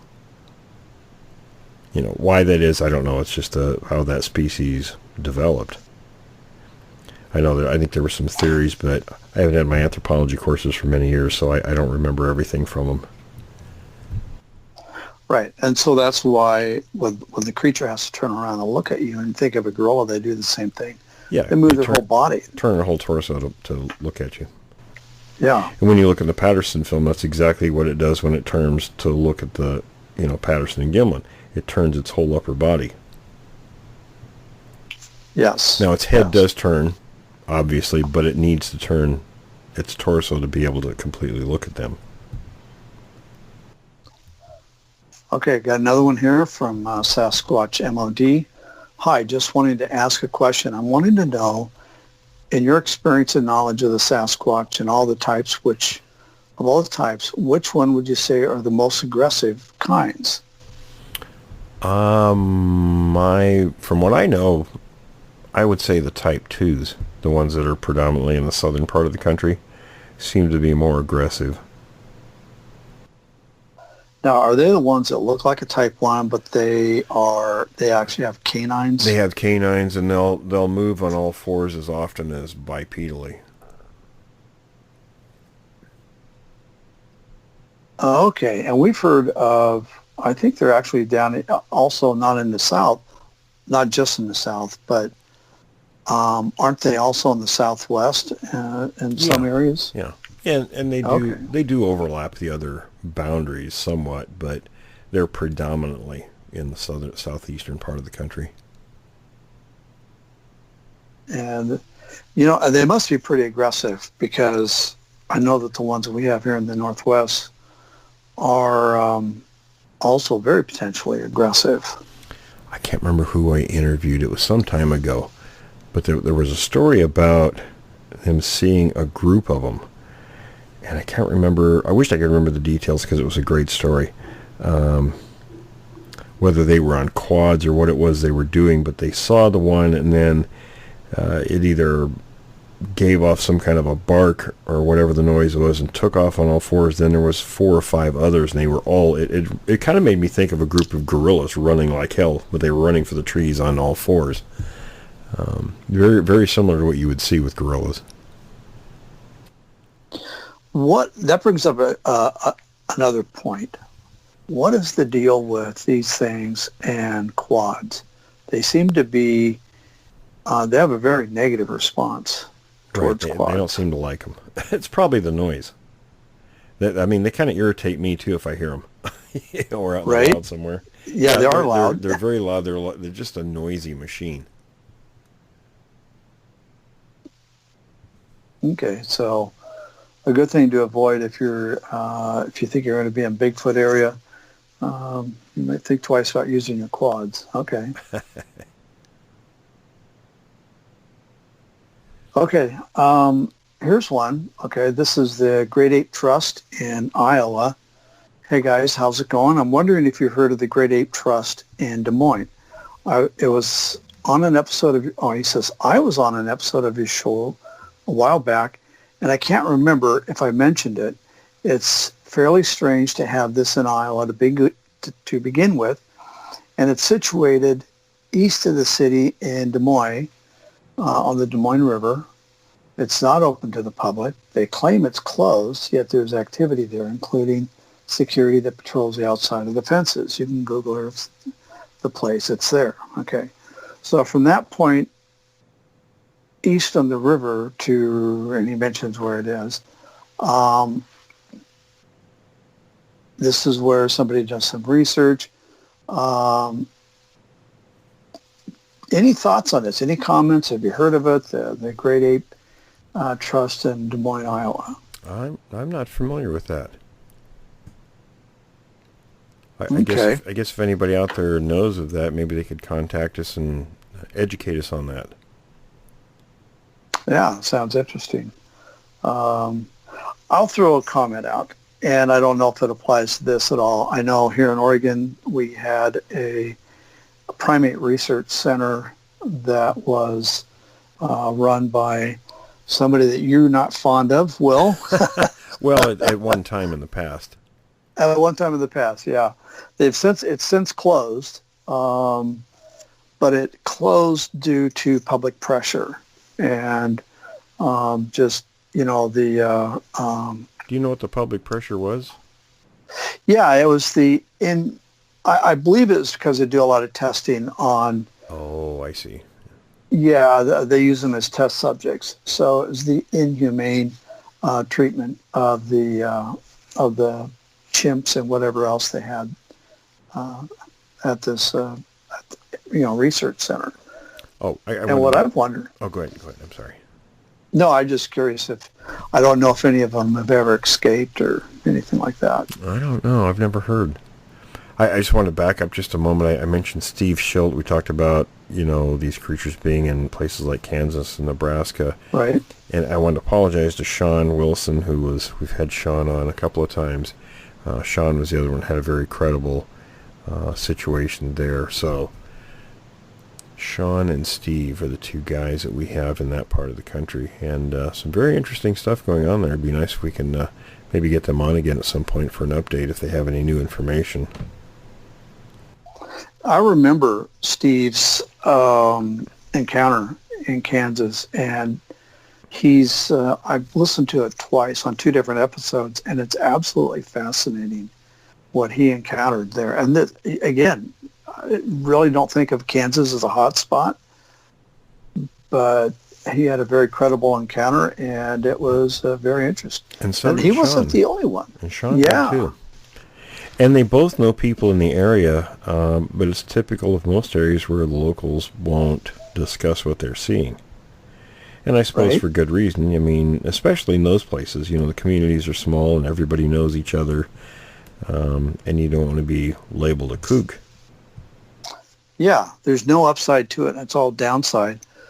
And I think Steve was the guy that said when he had the encounter, because it was going across the road, there was actually a truck in front of him that saw it as well. So yeah, I think we don't know who the truck is. I think they hit their brakes or whatever the situation was. But right. Oh yeah, that was very interesting. So if you're the guy, or if you're the people who are driving that truck and you hit the brakes, get in touch with us if you want to tell us about it. Well, I'd love to hear more information from that region. From Kansas, Nebraska area. Well, and okay, so that brings up a question, and that is the type 3s that we know so very little about. And what I've heard, I think from you in the past, is that they tend to be centralized around a swath of about 500 miles on either side, or maybe 250 miles either side of the Mississippi. So they're not... Yeah, they kind of hang around the Mississippi River drainage system.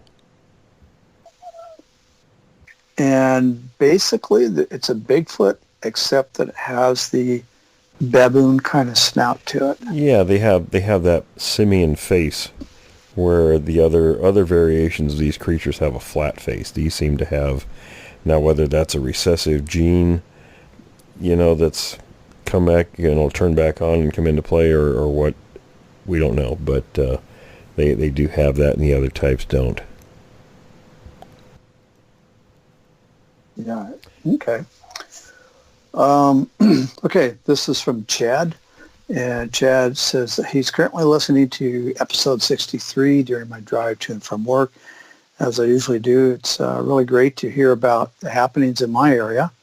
What he could gather from Jeremiah's details He says, I'm going to make a guess and say that he's, he lists a location, but we're probably not going to say that on the air.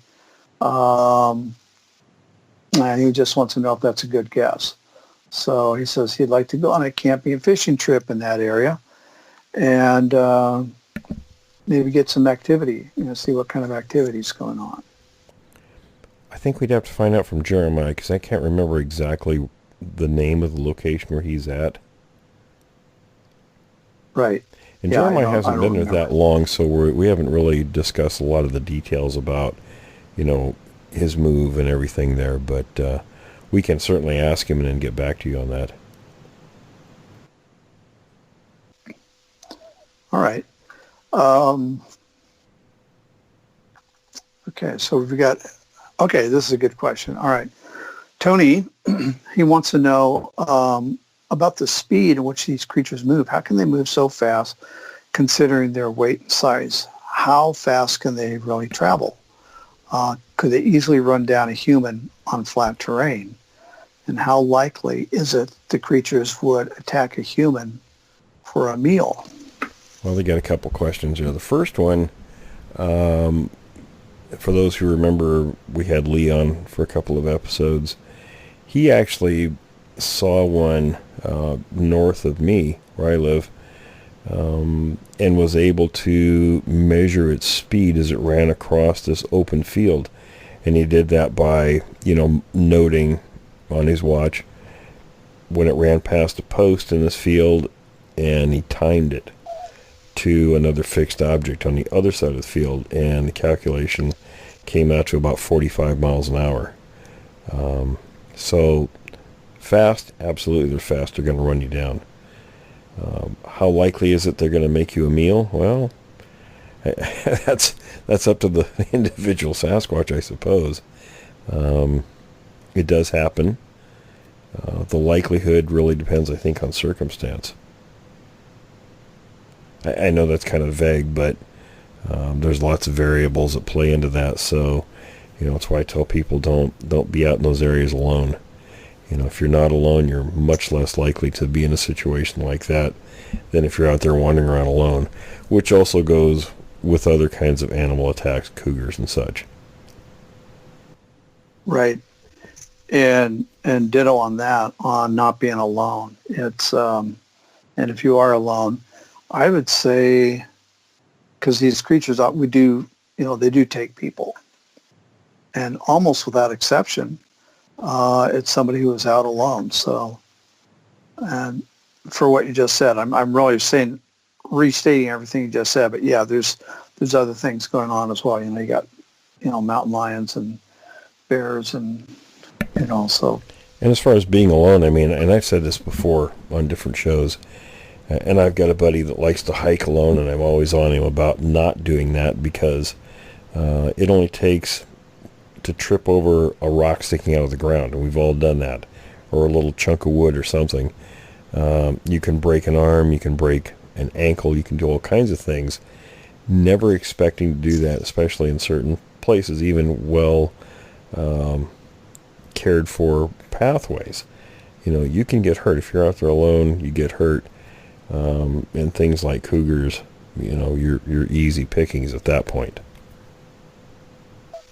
And they are tuned into wounded animals or people. And not even wounded. There was a case in Washington recently, and I wish I would have pulled up the article. It was two bicyclists there. And it was two cougars, wasn't it? Yeah, I have to go back and look. I thought it was one. I think one of the. Yeah, regardless, it was one too many. Right, and they stopped and they did what you're supposed to, make themselves look big and noisy. It scared the animal off for a bit, and it came back and killed one of the bicyclists. So, you would definitely want to be mindful of wildlife. Yeah, pound for pound, I would have heard in North America. The mountain lion is the strongest animal because they're constantly flexing. You look at them; they're just walking. Yeah, they're a very athletic creature. I've seen some pretty big cats out in the wild. I wouldn't want to tangle with one.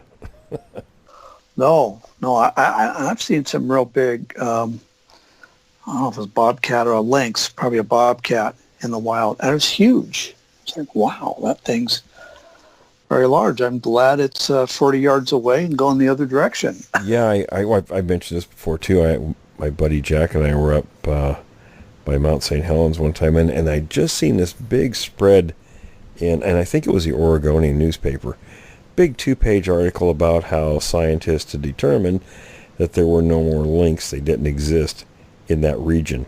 And lo and behold, we stopped for a nature call, and Jack went one way, I went the other way, and here was this lynx. Just walking around like nobody's business, looked at me like, I'm not concerned about you.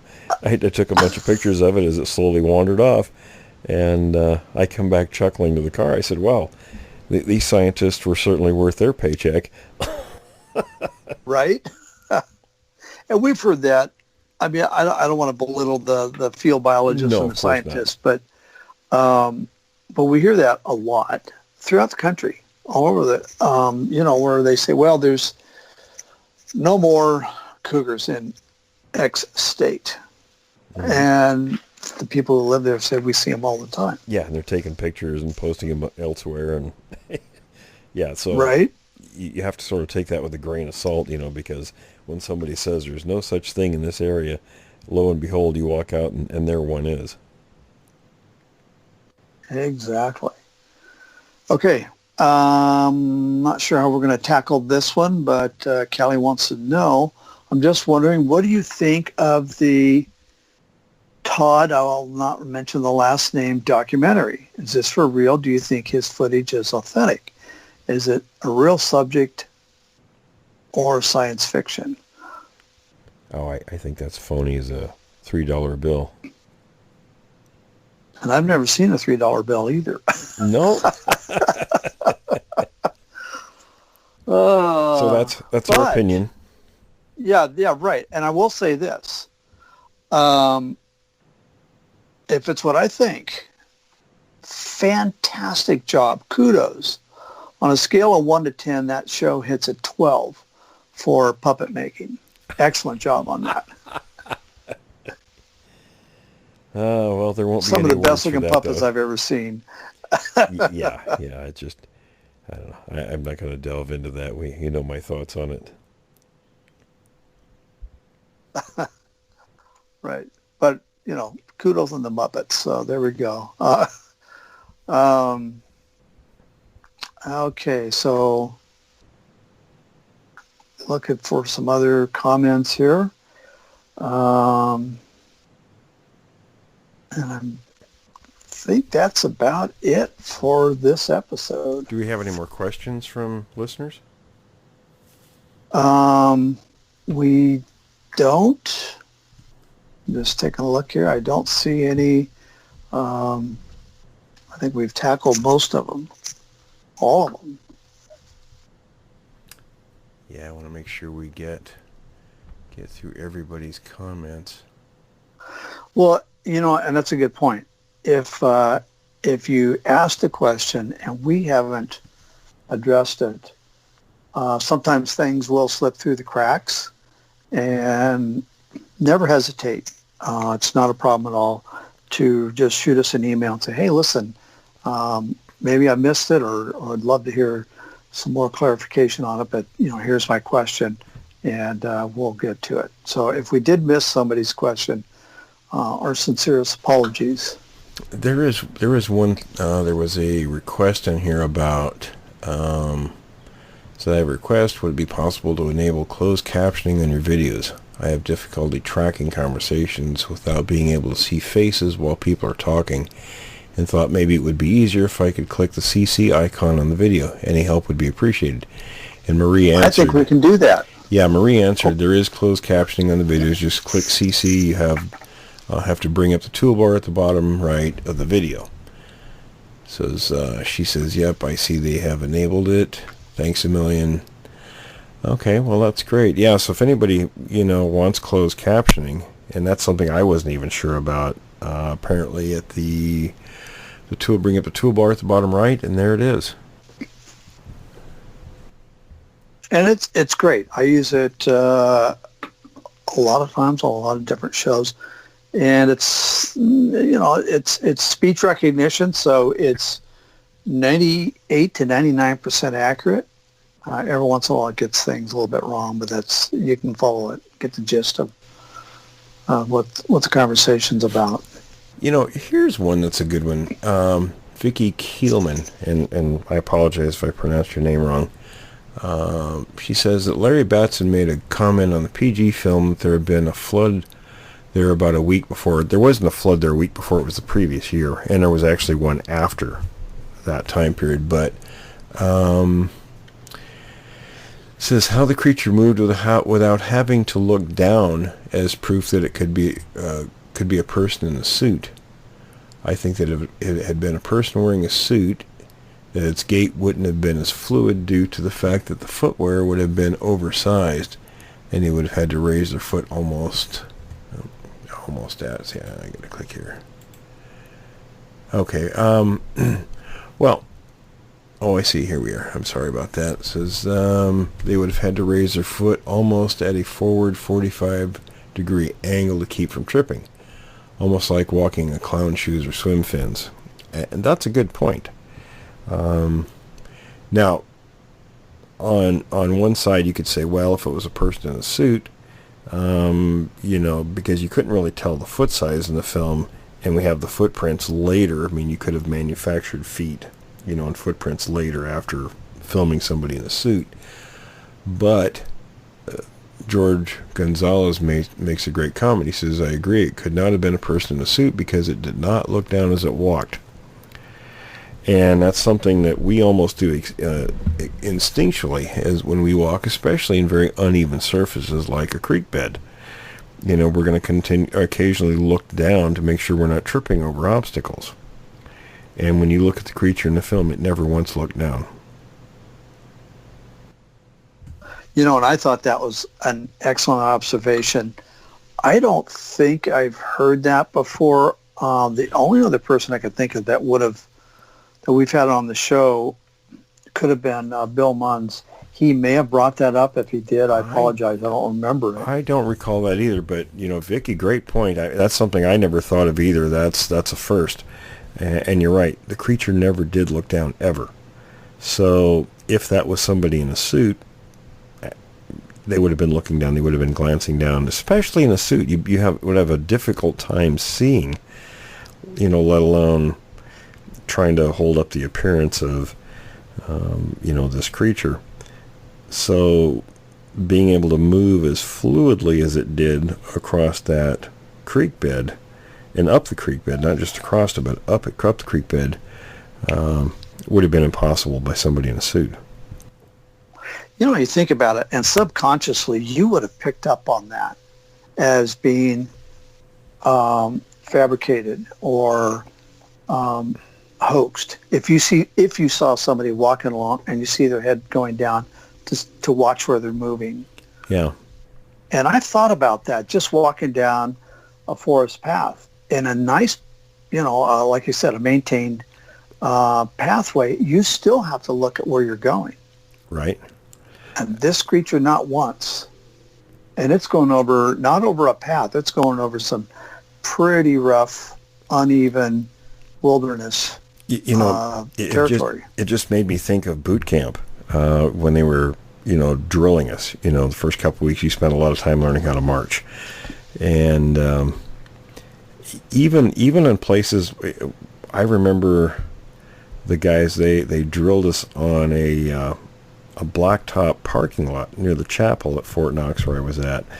And there was invariably somebody that would stub a toe or do something because either that individual or the whole platoon would end up doing push-ups because of that screw-up. So even on a flat surface, if you're not looking down, occasionally things like that can happen. So when we're out on an uneven surface, especially if you're in some kind of a suit with whatever, number one, it's hard to see out of it. And secondly, you're going to have to watch even more where you're walking. And that thing in the film never did, not once. Think about how absolutely outclassed humans are compared to these creatures and their environment. I mean, we have to watch where we're going, and that means if you're focused on the ground, you're not focused on the, in your surroundings. These creatures don't have that liability, or they don't have that impediment. Right. They look around, and so their situational awareness is probably many, many, many times of what a human would be. And they would have to be just out of survival. Right. So, yeah, that's an excellent point. Here was one other comment. Carrie Ann, Central Pennsylvania. Do they have an agenda, the Sasquatch? Well, I'm not sure what kind of an agenda they would have. Scott Perry says evade humanity. I think that's a pretty good answer as any. And food. Survival. I think, right. I think most species have the same agenda as survival and making little ones. I remember, back again in my anthropology days, talking about what most species do, and I think it was even in Jurassic Park. They used the line of, they eat and make little ones. That's kind of what most things do. They eat and procreate. Yeah, that's eat and procreate. Sure, absolutely. Passing on one's genes is sort of the modus operandi. So,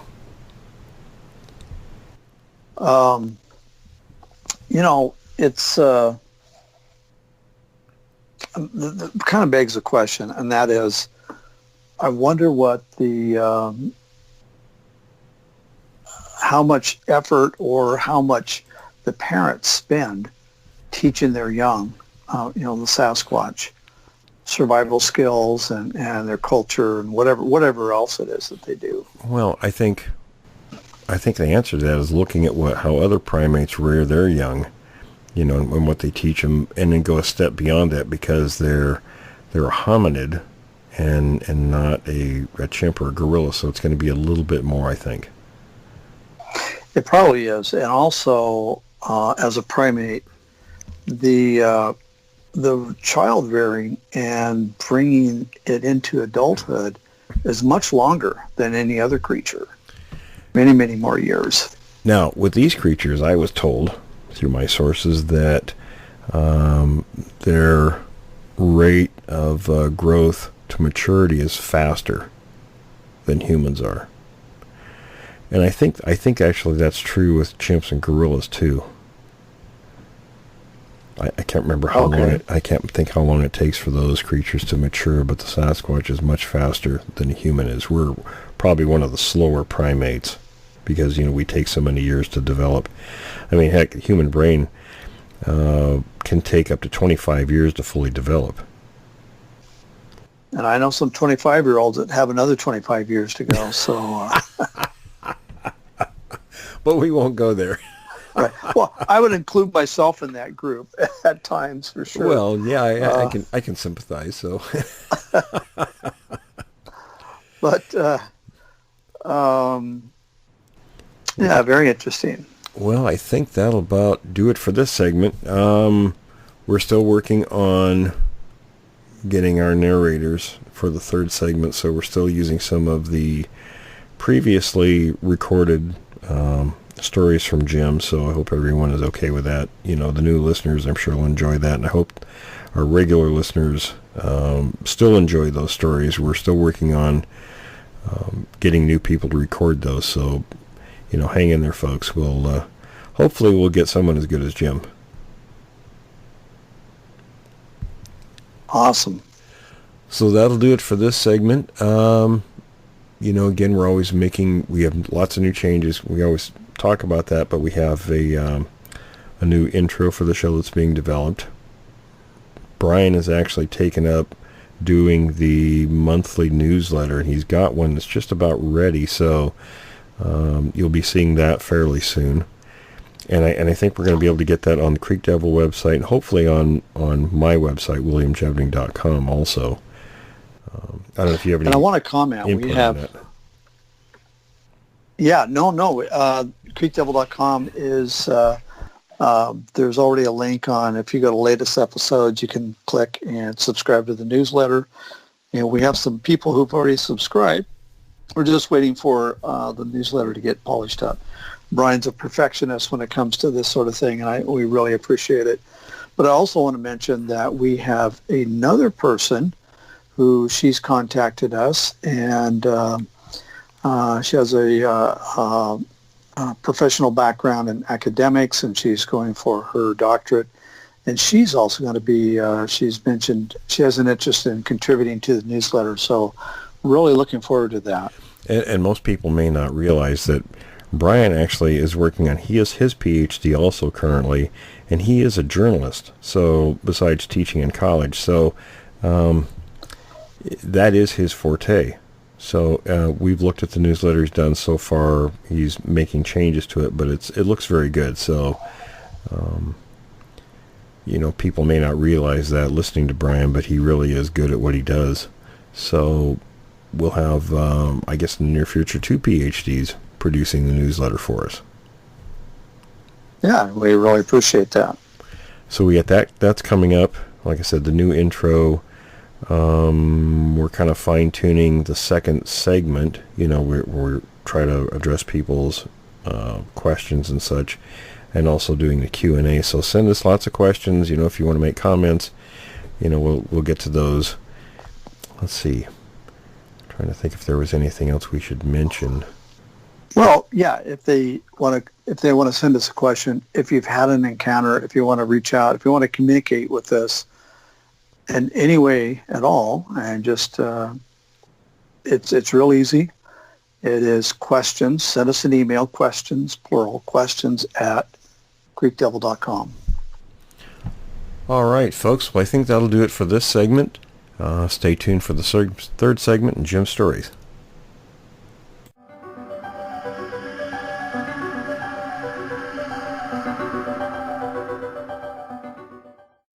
Welcome.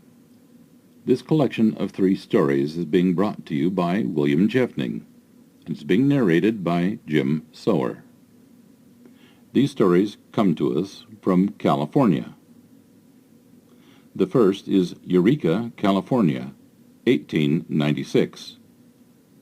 The second is Sasquatch and the Edwards Air Force Base, and the third, Mysterious Shaver Lake.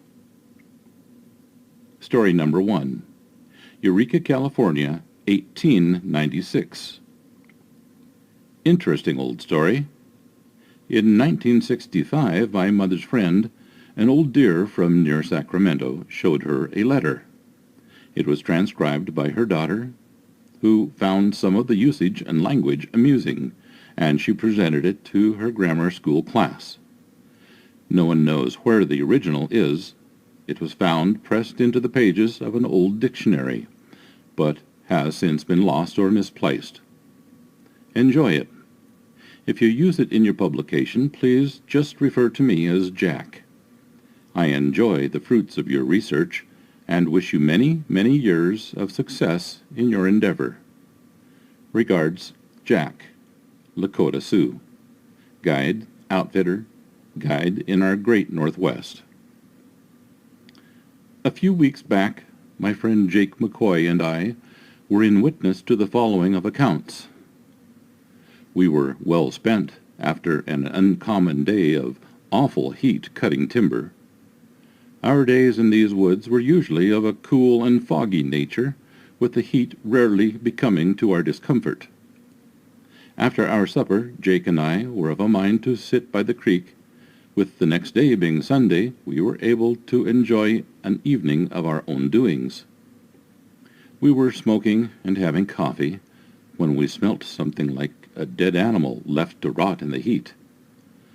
I remember once coming upon a shot bear that his hunter could not trail, and it had laid and rotted for 4 days, by my opinion. It gave an awful stench, which would give many a disagreeable stomach. This scent was in similarity to that. We saw nothing out of the expected, but could hear a rustling in the brush just across the creek. Being August, the creek was not more than 4 or 5 goodly strides from this bank across. A man could start to a run and jump fully across it if he were determined of doing so. We saw a large man coming through the trees, and Jake stood up and asked what in creation it was. As I had just been looking towards the sun, my eyes did not give a clear viewing of what it was. I rubbed my eyes to have a look, and I was not in knowledge of what I saw. It appeared to be a bear at first, but we had not seen any bears in this area, and it walked as a man would on its 2 legs. If it was a man, he was covered with a dark hair, and long like the mane of a horse, and it was dark brown in color. Jake yelled out, "Who goes there?" But this man-beast did not make a response. It stopped in its tracks and looked at us from a distance of about 70 paces. We stood, but were froze as we wondered of the type of creature we were in witness to. After just a moment or two, it turned and walked back up the hill in great long strides and with unexpected ease and swiftness. We heard it climb up the hill, and then all was silent. We noticed it walk for 20 or so paces, all of them upright. It had arms like a man's, but of a much bigger size, and greater length than a man's. It must have been of great strength, as we determined it to be greater in height than 7 feet. We said nothing to our supervisors, as loafing and insubordination would get you off and looking for employment in other parts. Too many men wanted too little work, so saying anything that would attract attention to yourself in a manner not deemed proper was not born of a good idea. However, an Indian named Joe, who frequented our camp to vend his wares, had told of a mountain giant uncommon to these woods. I explained what we saw, and he said his people often saw these giants. However, he said that most would see them in late night or darkness. The giants did not care to be seen and were quiet and careful to be hidden. Joe said that he could find tracks all along the creeks and rivers of a morning. I swear the events written here is the truth and happened with us being of a sound mind and in sobriety. L. T. Mills, 19 August of 1896, Eureka, California, as dictated to L. B. Small, Clerk. This ends the reading of the first story. This next story is entitled Sasquatch and the Edwards Air Force Base Surveillance, written by Doug Trapp. The sun dropped quickly behind the desert rock piles, revealing a deep red glow to the western sky, as Corey Rudolph and I made camp at the east end of Avenue J in Palmdale one spring night in 1977. We had been visiting the area as often as possible in response to several credible Bigfoot reports in this California desert. To the east was nothing but dark black sky with thousands of stars and periodic meteors whizzing by. Our objective was twofold. 1, to observe all we could during the night, and 2, to get away from the Los Angeles rat race.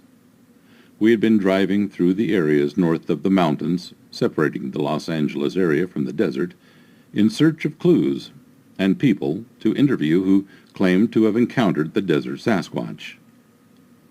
Through the next 3 years, Corey and I, and sometimes myself with my faithful red-tailed hawk, Nixon, we gathered as much information on desert Sasquatch activity as we could. In many cases, the witnesses told very similar tales of large, hair-covered, man-like apes observed crossing the highway, or looking in their windows at their homes, usually after midnight. Through these witnesses, we slowly became aware that the military, just north of Lancaster, California, at Edwards Air Force Base, had been witness to these desert man-beasts for several years.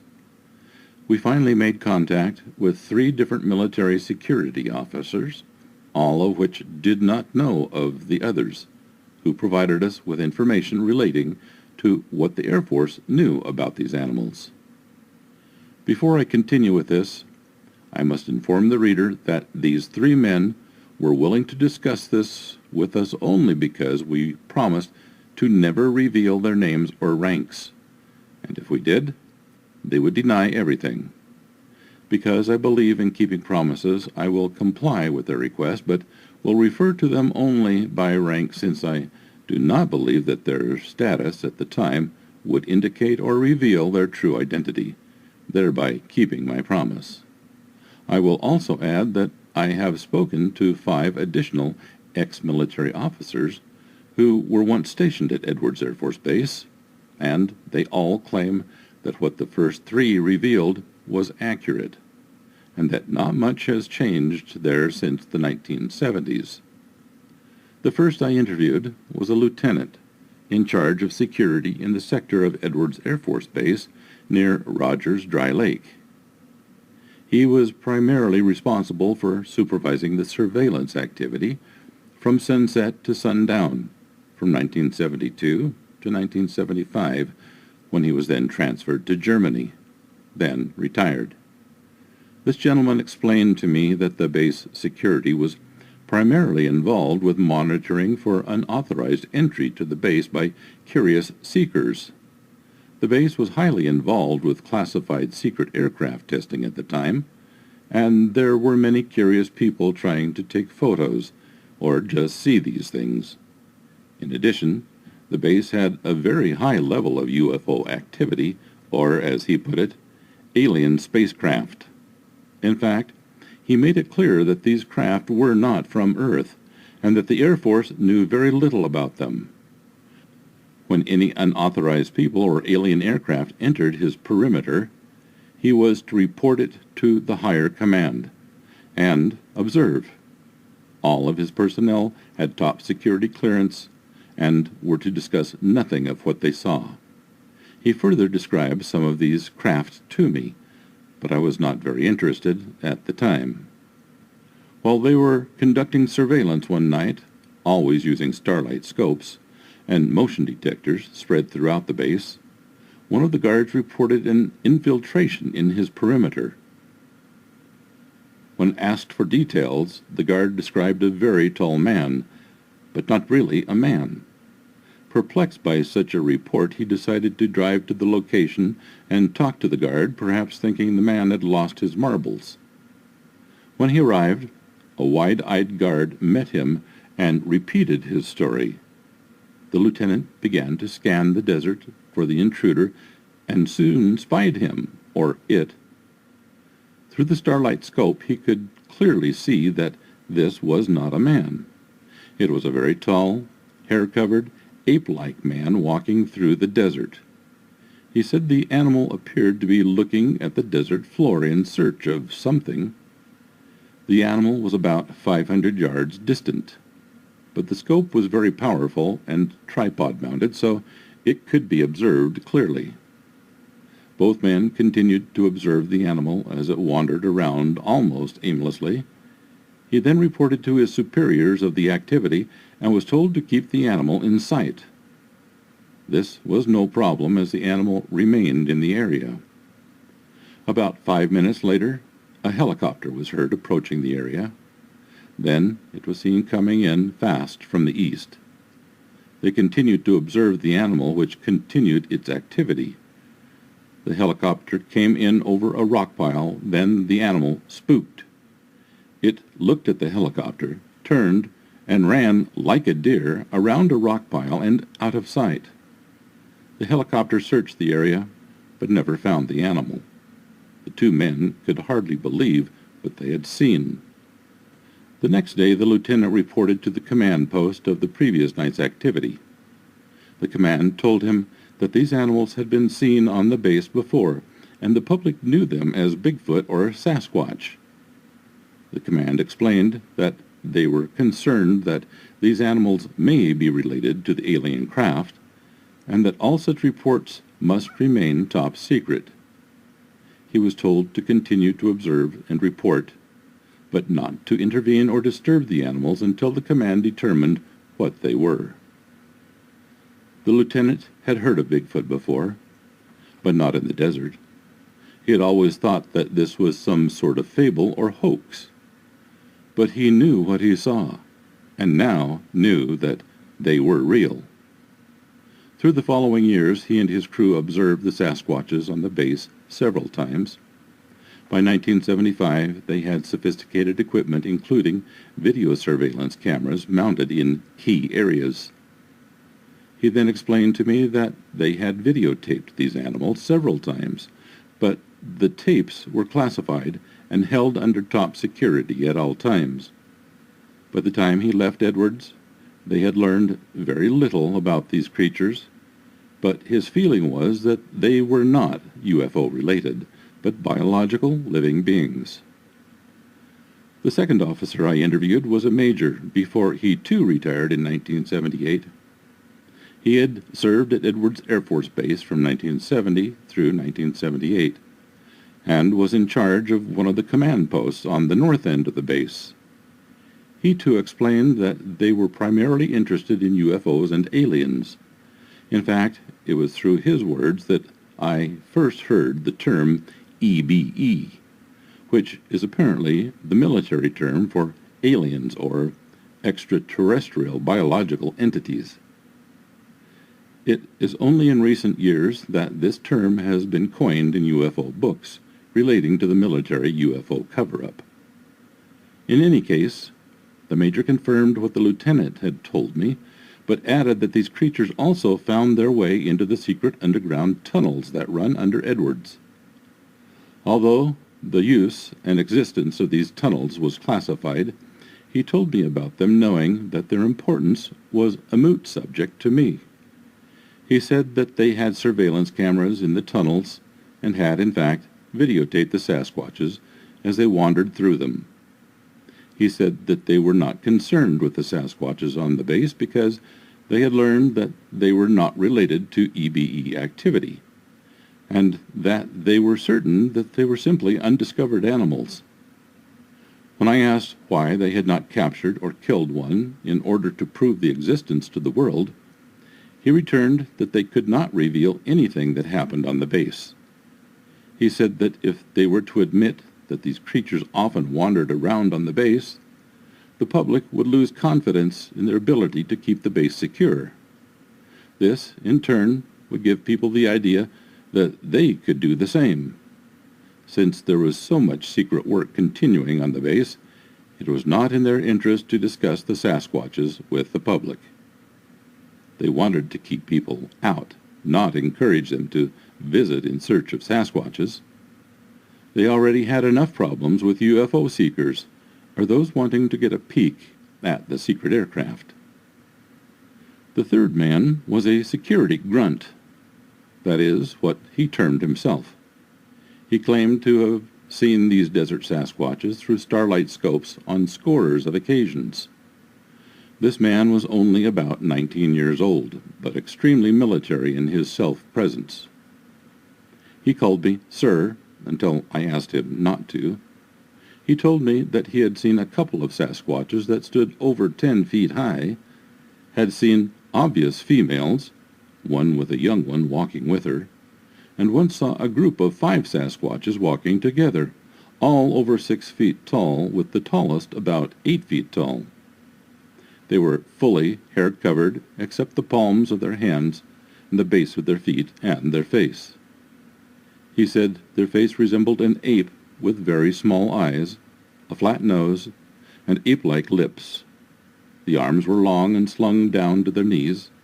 He said their feet were like ours, without an arch, as they had tracked them through the desert several times.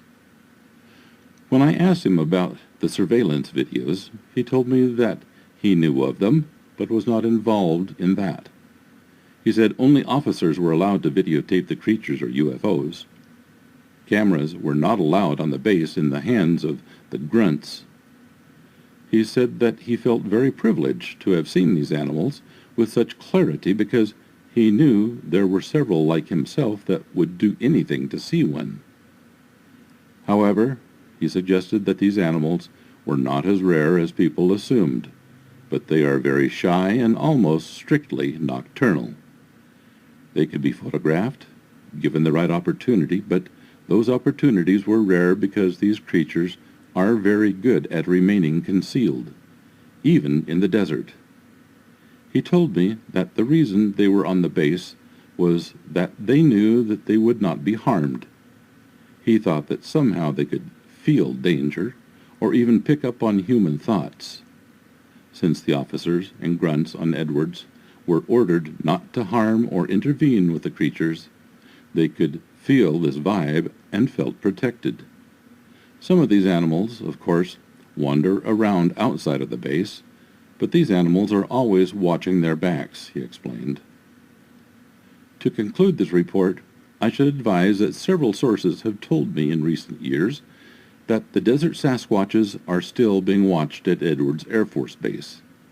In fact, one officer recently told me that the base security actually appreciates the presence of the Sasquatch there, since they give the officers some needed entertainment. Then a question came to mind.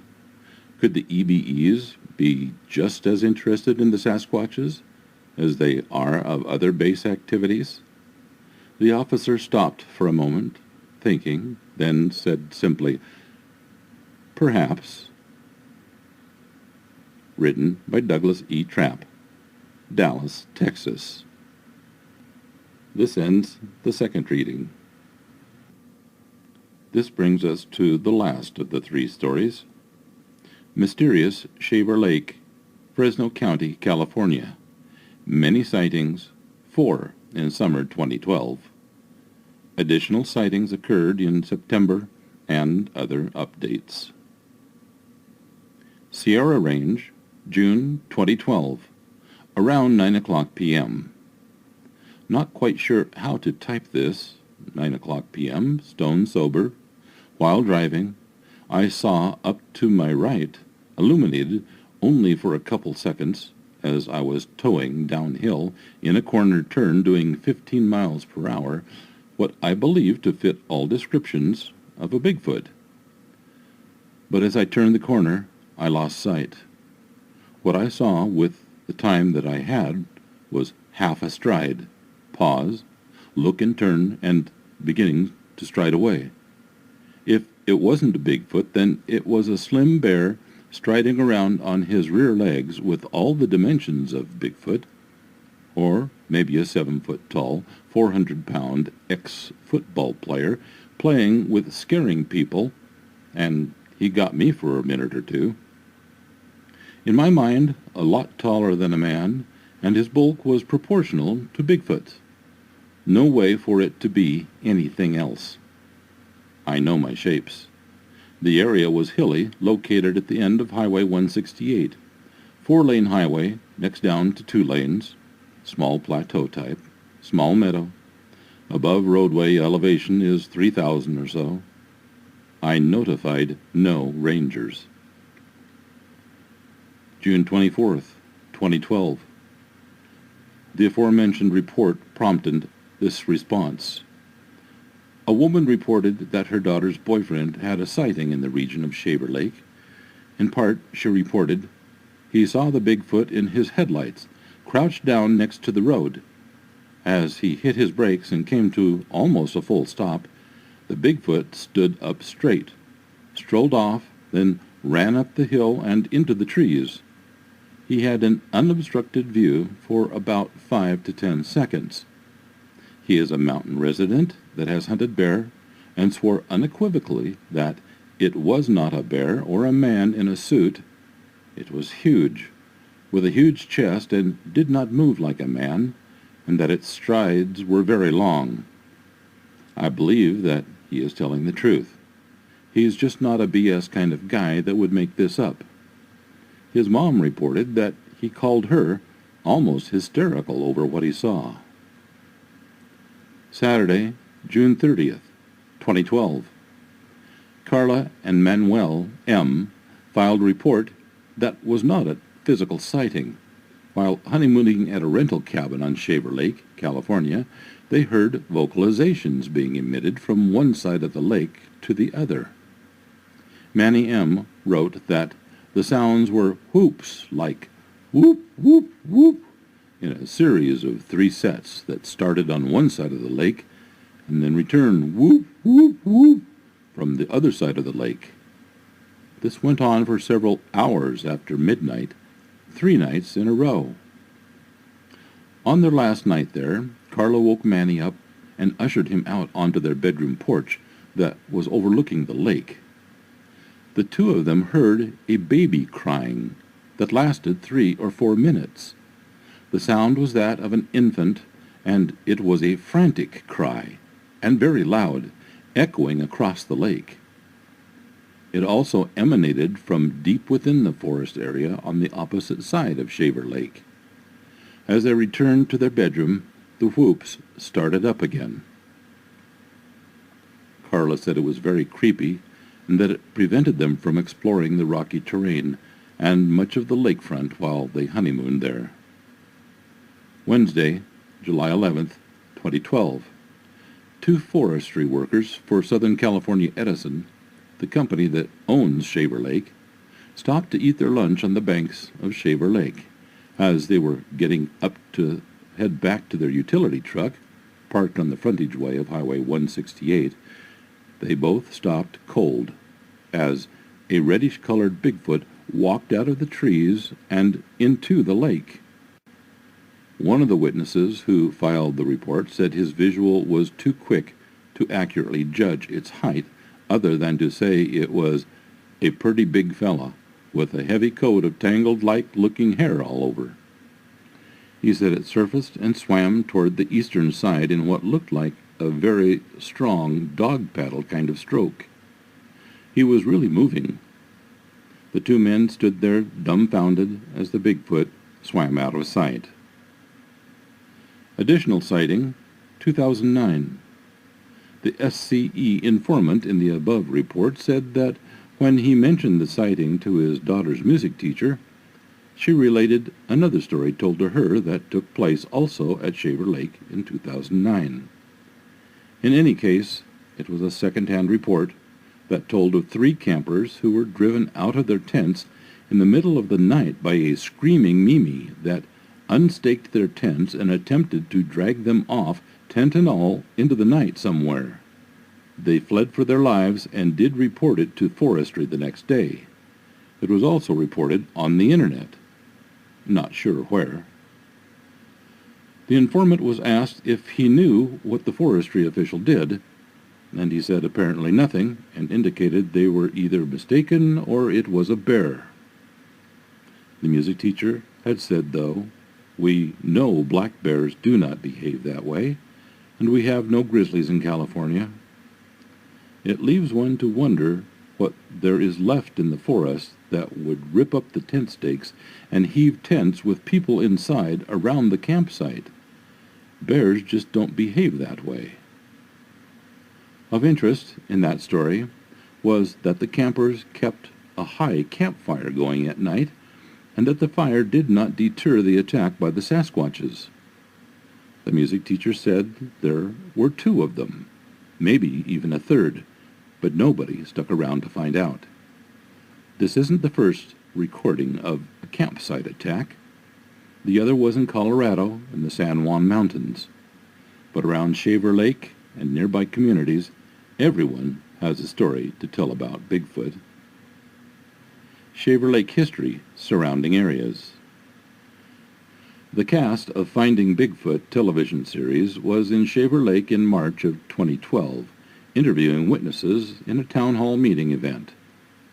At that meeting, Ken Gentry said his group had a huge rock hurled at them from 300 feet away, on the top of a ridge, and saw it as it was launched.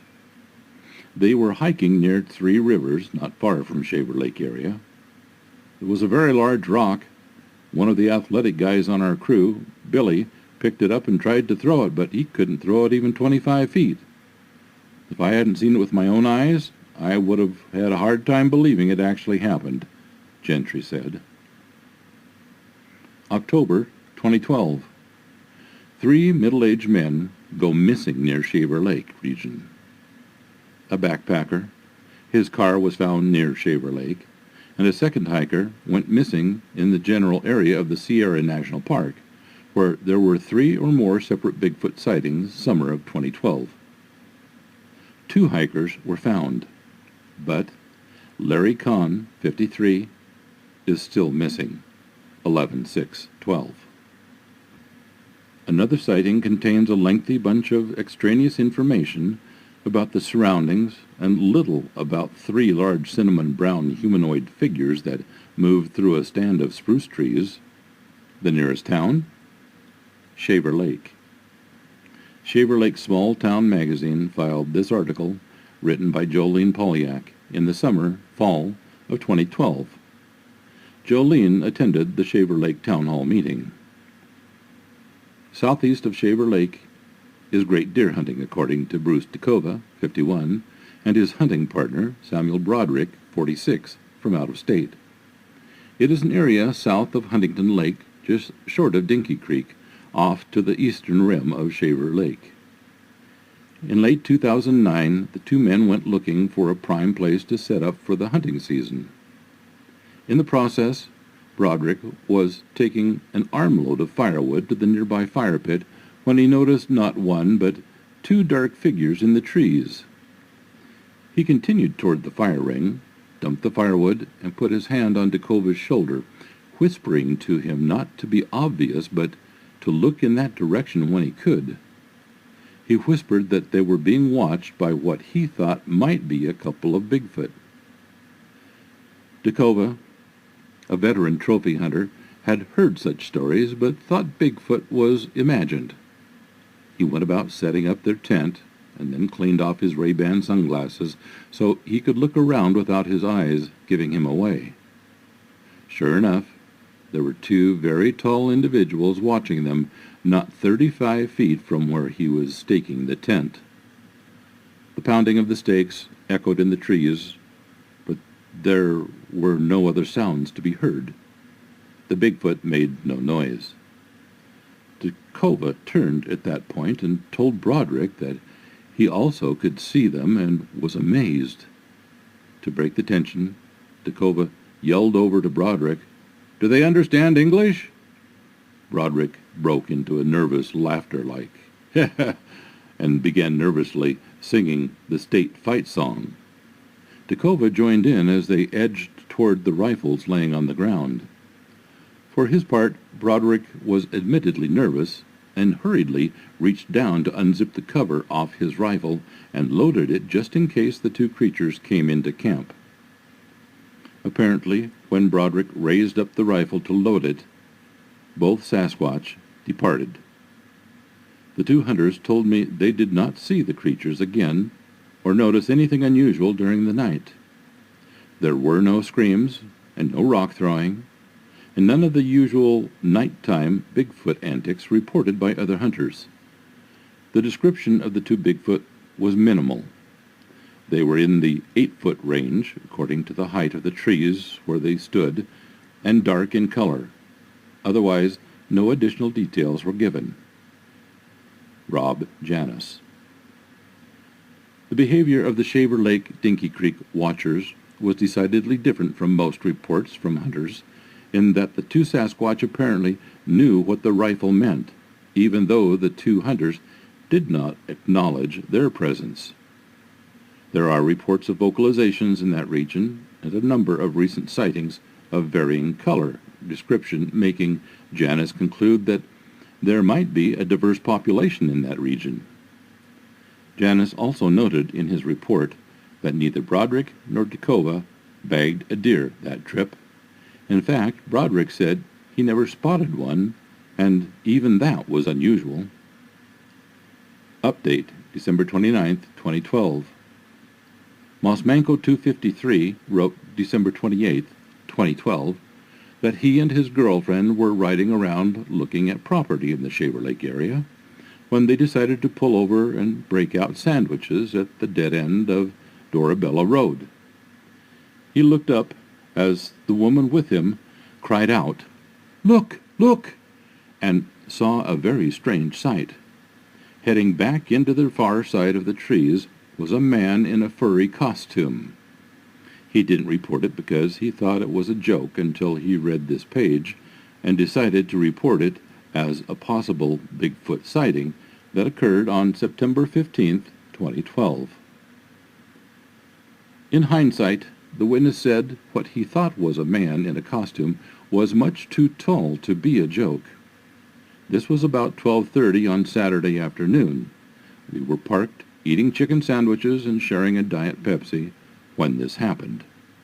My lady friend didn't think it was a costume, but some kind of creature, because the furry part was reddish and long fur down his back and not like a hooded costume. If this was a Bigfoot the couple saw, it brings the sighting total around Shaver Lake to 5 in 2012. Update. Shaver Lake missing hiker Larry Kahn, a Los Angeles-based attorney who worked at Posinelli Shugart, has not been found as of this date, March 31st, 2013.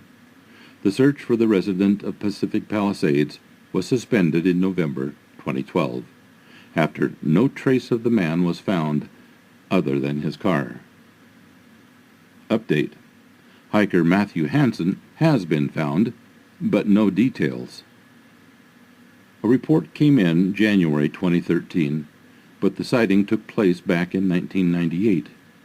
A cabin owner near Shaver Lake, California, reported hearing a pack of coyotes yipping and chirping away at something. Walking over to his window, he saw a Bigfoot carrying some kind of large feathered bird in its hand, walking up the road towards his place on Sweetgrass Road. The coyotes were jumping up, trying to bite whatever it was the creature was carrying. He called to his wife and son, and they also saw it as it walked off through the trees down a dirt trail, which was later paved. R.C. 1998. This concludes the reading of the 3 stories. Thank you for listening. Thanks for listening to this episode of Creek Devil. If you or anyone you know has had an encounter with these creatures, please contact us at williamjevning@yahoo.com. That's William, Jevning, @yahoo.com. All communication is confidential. Join us for another program next week. And until then, keep your eyes open out there.